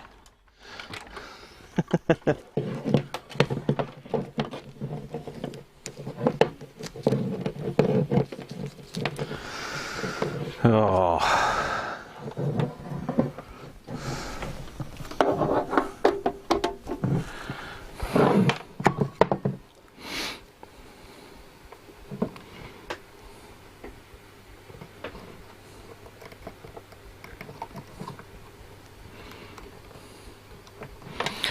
For anyone that's watching that hasn't seen this before, this is a quick test. I can't remember the make of them now, but basically it allows you to just put a flying lead without a plug into the mains.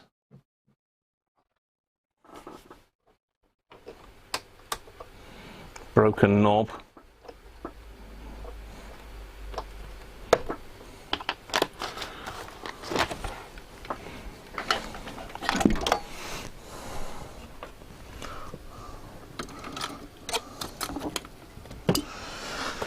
Right, I've even had to move my beer out of the way.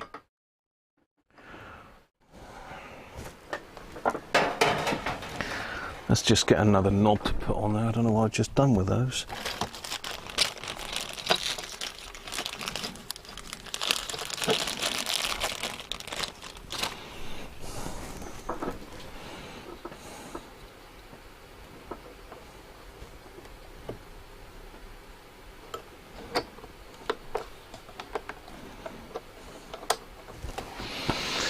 Right, so that's that plugged in. We need to work out how to get this wired up though. Oh, there's my... I was looking for that lead just now, look. It's actually hanging off the end of my bench here. How are you going to hook this up then, Graham? We're going to need a phono lead.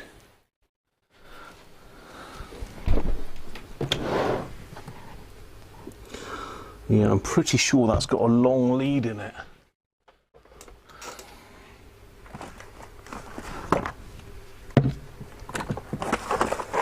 Apologise for the belly cam, but normal service will resume shortly.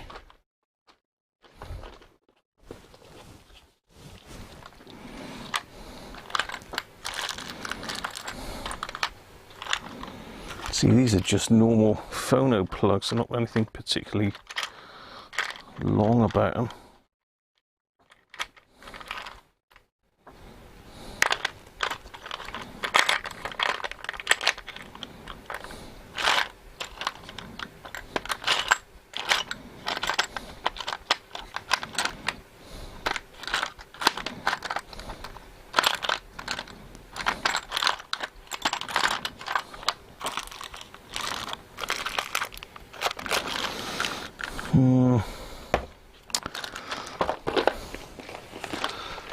Thought I had one of those somewhere, but phono lead then, Graham. Where are you going to get a phono lead from? Are you going to pinch it from your hi-fi here, or are you going to pinch it from the one downstairs? Oh.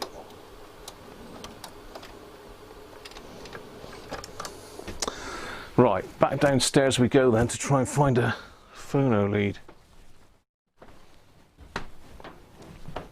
I did make up a load recently, but I don't know what I've done with them.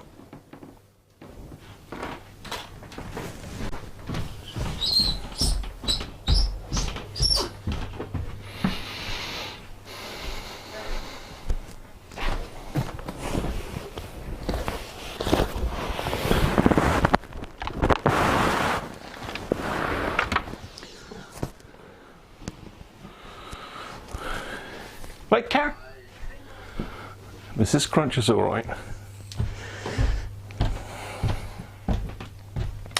Well, I've got a phono lead, but it's not very big.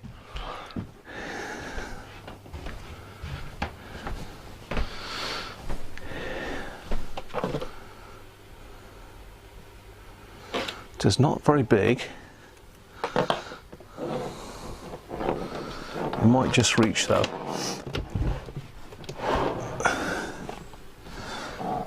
So the problem is there's a switch in there.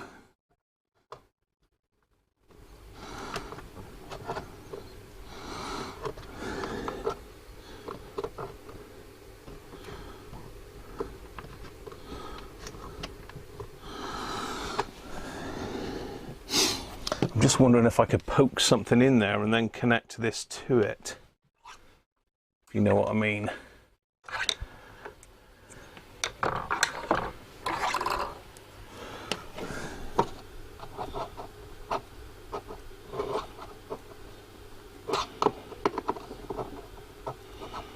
Yeah, I can sort of feel a bit of resistance there.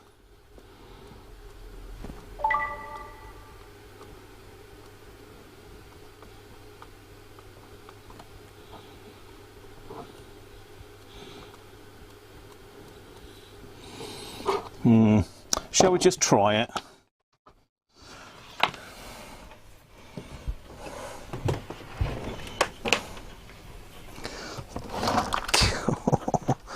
This is tight.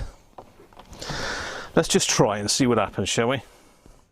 What's the worst that can happen? Can't damage nothing, can it? This still isn't working very well because it's not going to be level.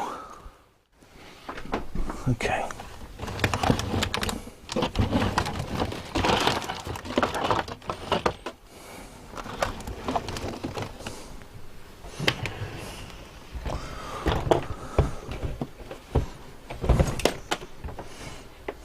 We're on.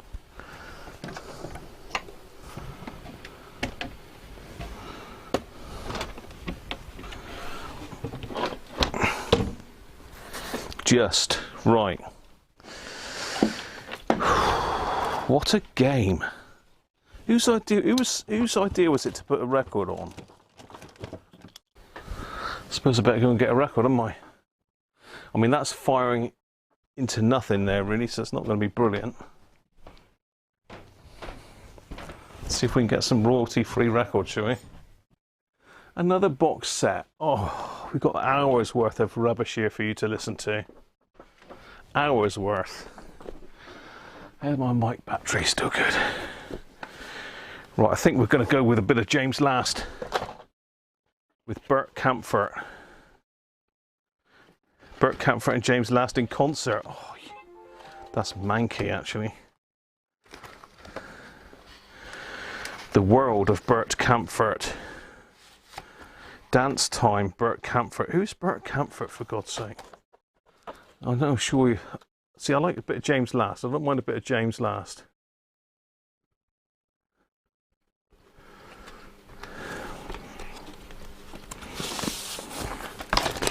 We'll go with James Last.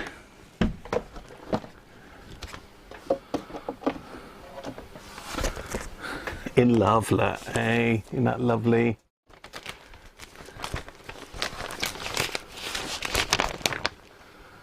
High res. High res?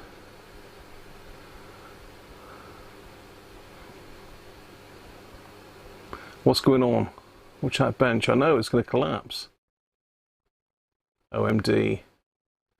Mike's got some good stuff on his page. There's Gary's back, look.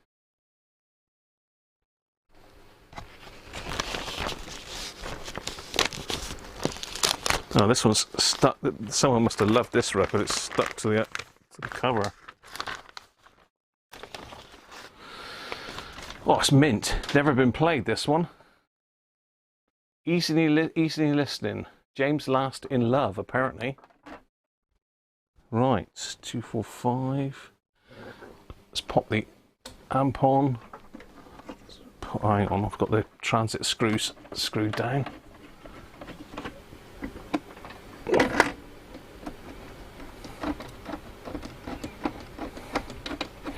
Got the scransit screws so down. James First. I haven't got any James First. I've only got James Last, Benji, unfortunately.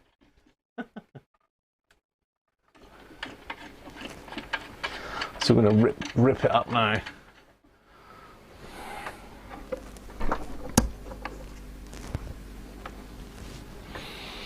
Everything's glowing. It says to set the volume levels about the same, so I'm going to set that one a quarter. I can't see this one.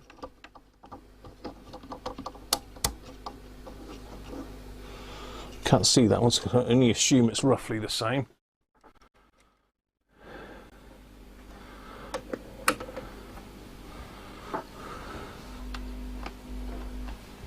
Will we get any action on the other speaker? Let's lift it up.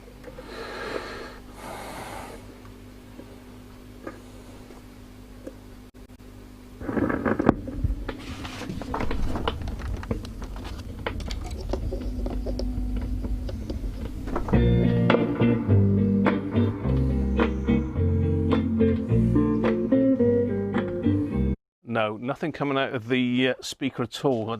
I've got to have that long long lead in there. How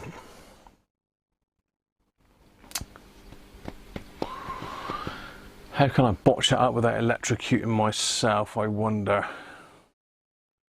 Let's just turn that off a minute.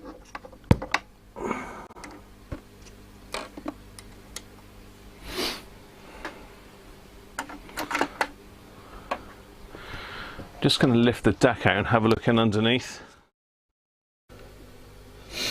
Okay, there's going to be no harm poking a screwdriver through there. There's nothing it can physically touch, but it's not really the right thickness.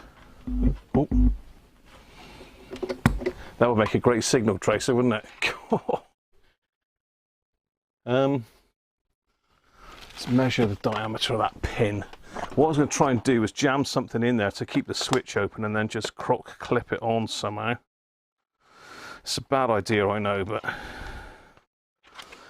what's the worst that can happen? Mike, brother of Bert Whedon in it. What are you saying? James Last is Bert Whedon's brother, Mike?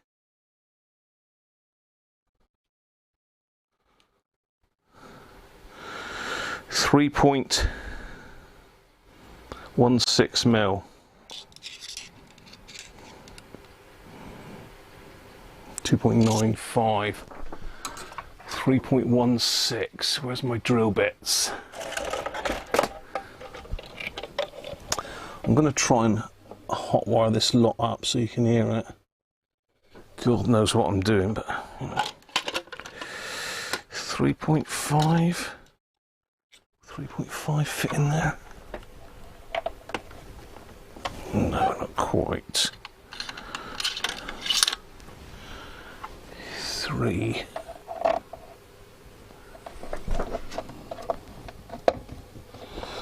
.3 mil fit in there, so I've got a 3 mil drill bit jammed in the back.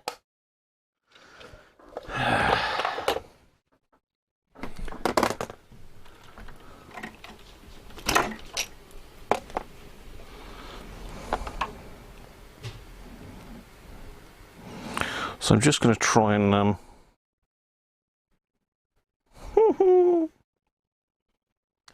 how are you going to do this, Graham? I'm going to try and hotwire this. Old school.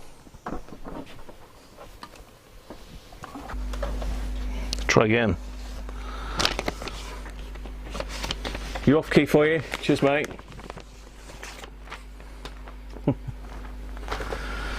Right, James Last. Take 2. Bert Camfort's brother, is it? I don't know. I think you're having me on.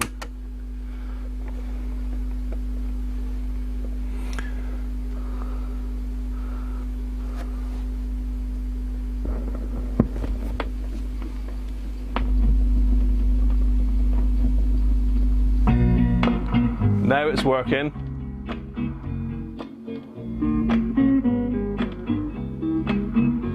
Yeah.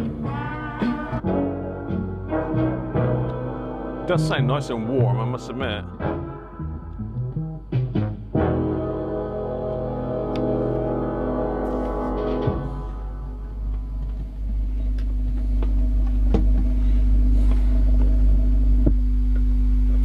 I mean, you can hear the hum there, but that is literally just the fact that these wires are not screened.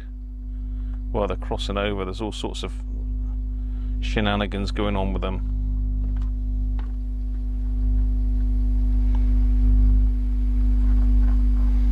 I think they're picking up the mains hum and all sorts, so I definitely need to sort that out. PS Audio, eat your heart out. And more beer. This is the last one, George. That's the last one, mate. That's all I've got. I only had 3 this week.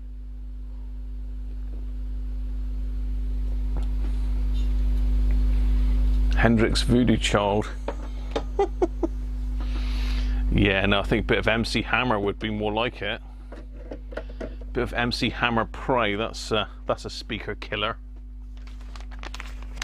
We've got that hum, but as I say, that is literally that rubbish cable that I've made up with a drill bit and some crocodile clips.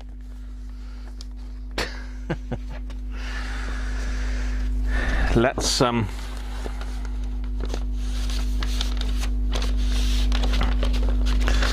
hopefully it won't pick up James Last. I mean, I can't think why they would want to copyright hit me, but I suppose everything's got copyright, hasn't it?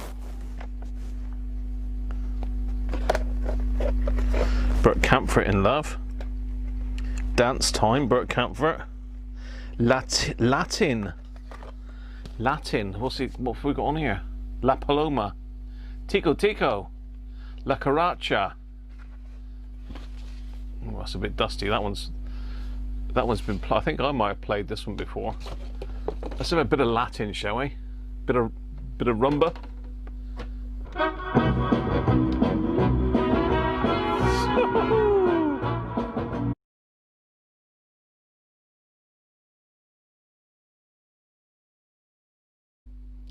I suppose you all want records that I'm going to get hit with copyright on.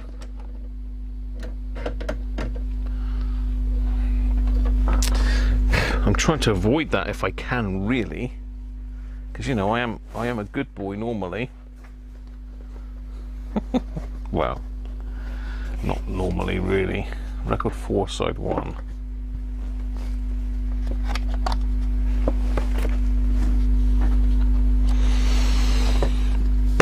Cool. It smells a bit musty, this. There's no record sleeve on that one either, so that's not good. My priceless James Last collection. Oh dear, this is just stuff that you tend to pick up in job lots in the auctions. You don't necessarily want it, but you're having it. You're having it. Right, what's this got on it? Ya Viva España. Could be good, could be bad, likely bad.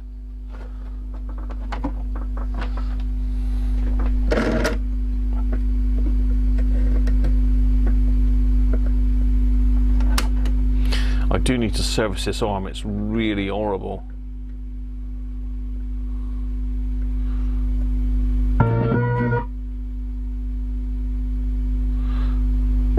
I don't know if there's any singing in this.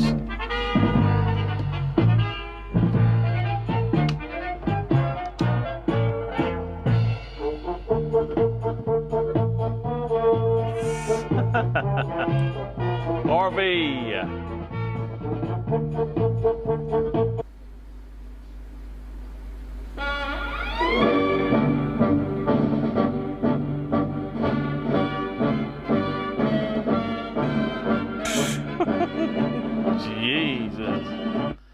Jesus, what have we got on here? I need to service his arm.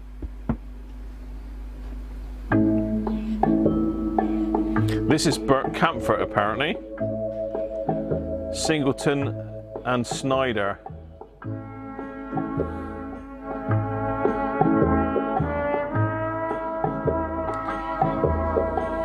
I'll go and see what else I can find, shall I?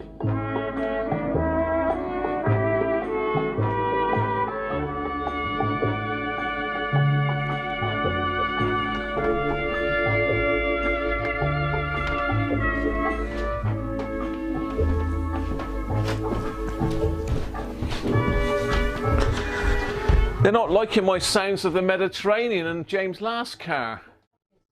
Are you not loving it down here?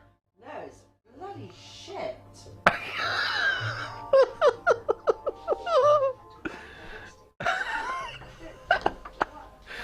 Excellent.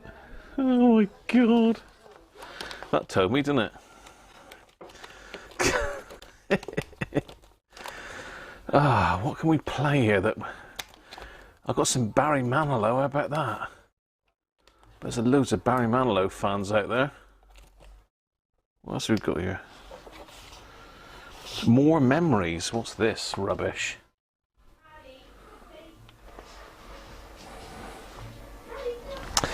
Nah, see, I'm going to get hit for copyright, aren't I? I might have to chop the back end of this record, this video off then. I might have to chop the back end of the video off, people.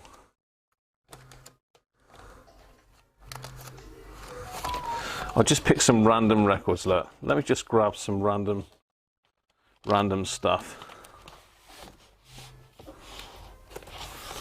What on earth is that?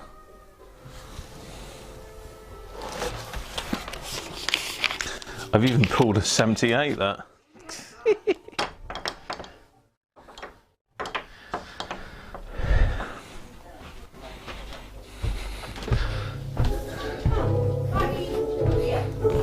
I'm sure you didn't hear any of Mrs. Cruncher swearing, did you?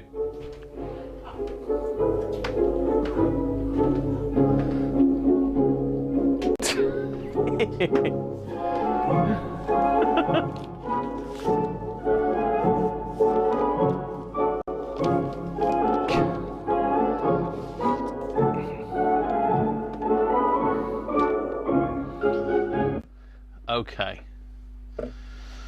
I finished punishing you now. We'll put on something half decent, shall we?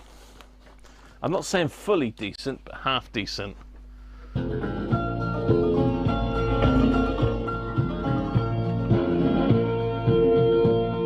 old cowboy went riding.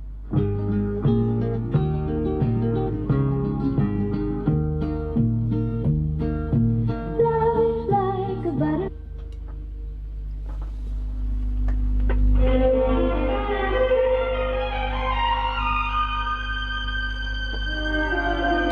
Bit of Jim Reeves now.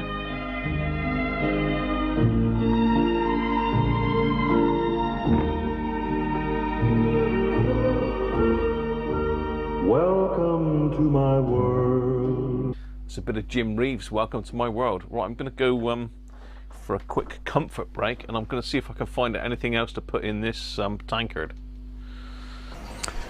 Right, Mrs. Cruncher, we're live on YouTube, so no swearing, please. She's doing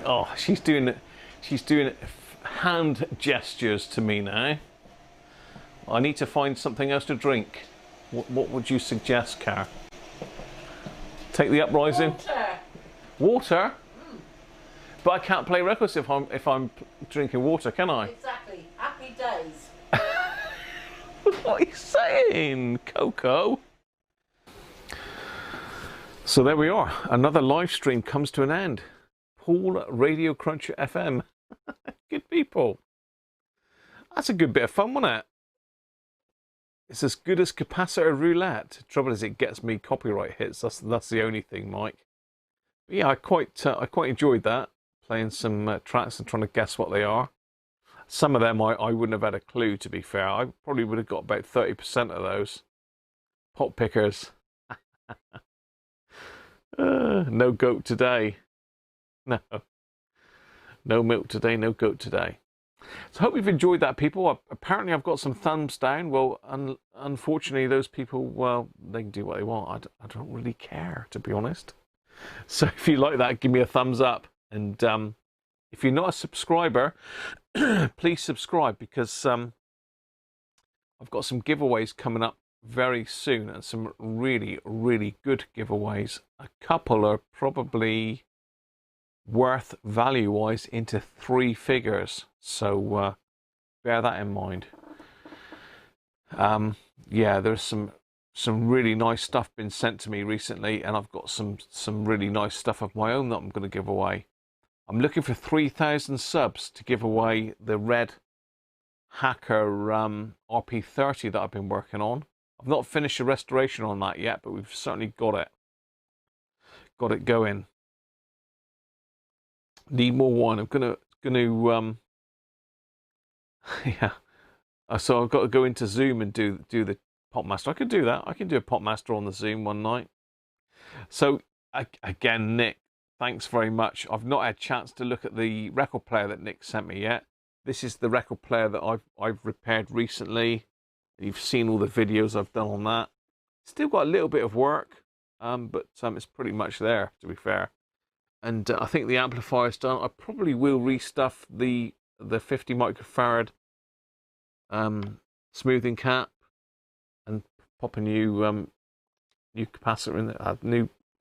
resistor in there, but I'm not sure that will bother with it, to be fair. Yeah, that's one of those things, Jeff. You know, it doesn't appeal to everybody. People don't want to listen to music. They don't want to see me repairing record players. I'm Radiocruncher. They want me to repair radios, and I repair transistor radios mainly.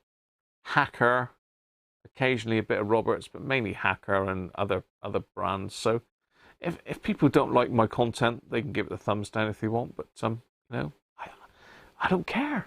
I really don't care. Yeah. So yeah, we could do a Zoom night. I could do I could get the record player out, and I could pull out loads of records, and we'd get you guessing. I don't know how we would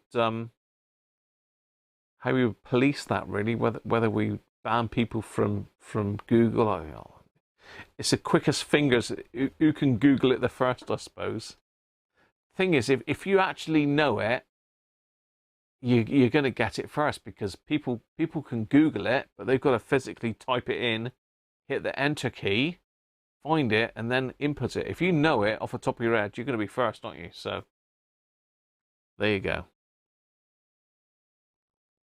So hope we've enjoyed that today, and as I say again, thanks to Nick for the wonderful amplifier and the record player. I will get around to doing the record player at some stage, but this amp is going downstairs in the lounge with this record deck. All I've got to do is just reseat the valves in this one, clean the pins up a little bit, and screw the deck down. I've got to do a bit of maintenance on the deck because it's not returning properly in the arms. Well, basically I've got a bit more. A Christmas Zoom night. We certainly could. Certainly could. We need to speak to Chris though, because it's his Zoom account that we're using, to be fair. So there you go. As I say, we have a Zoom meeting every Saturday night. I usually put the post out at some stage in Saturday. So if you look for, if you need to be subscribed, click on the community community tab on my page, and all my notifications are in there. So thanks, George. Last minute poo, ideal.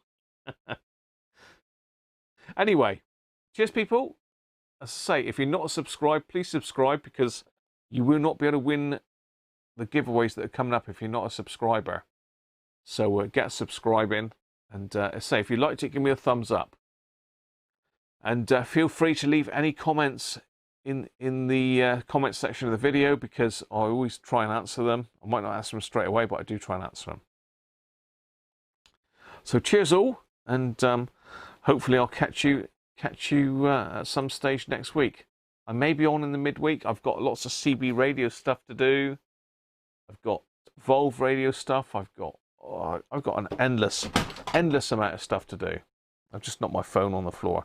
So cheers all, and catch you again soon.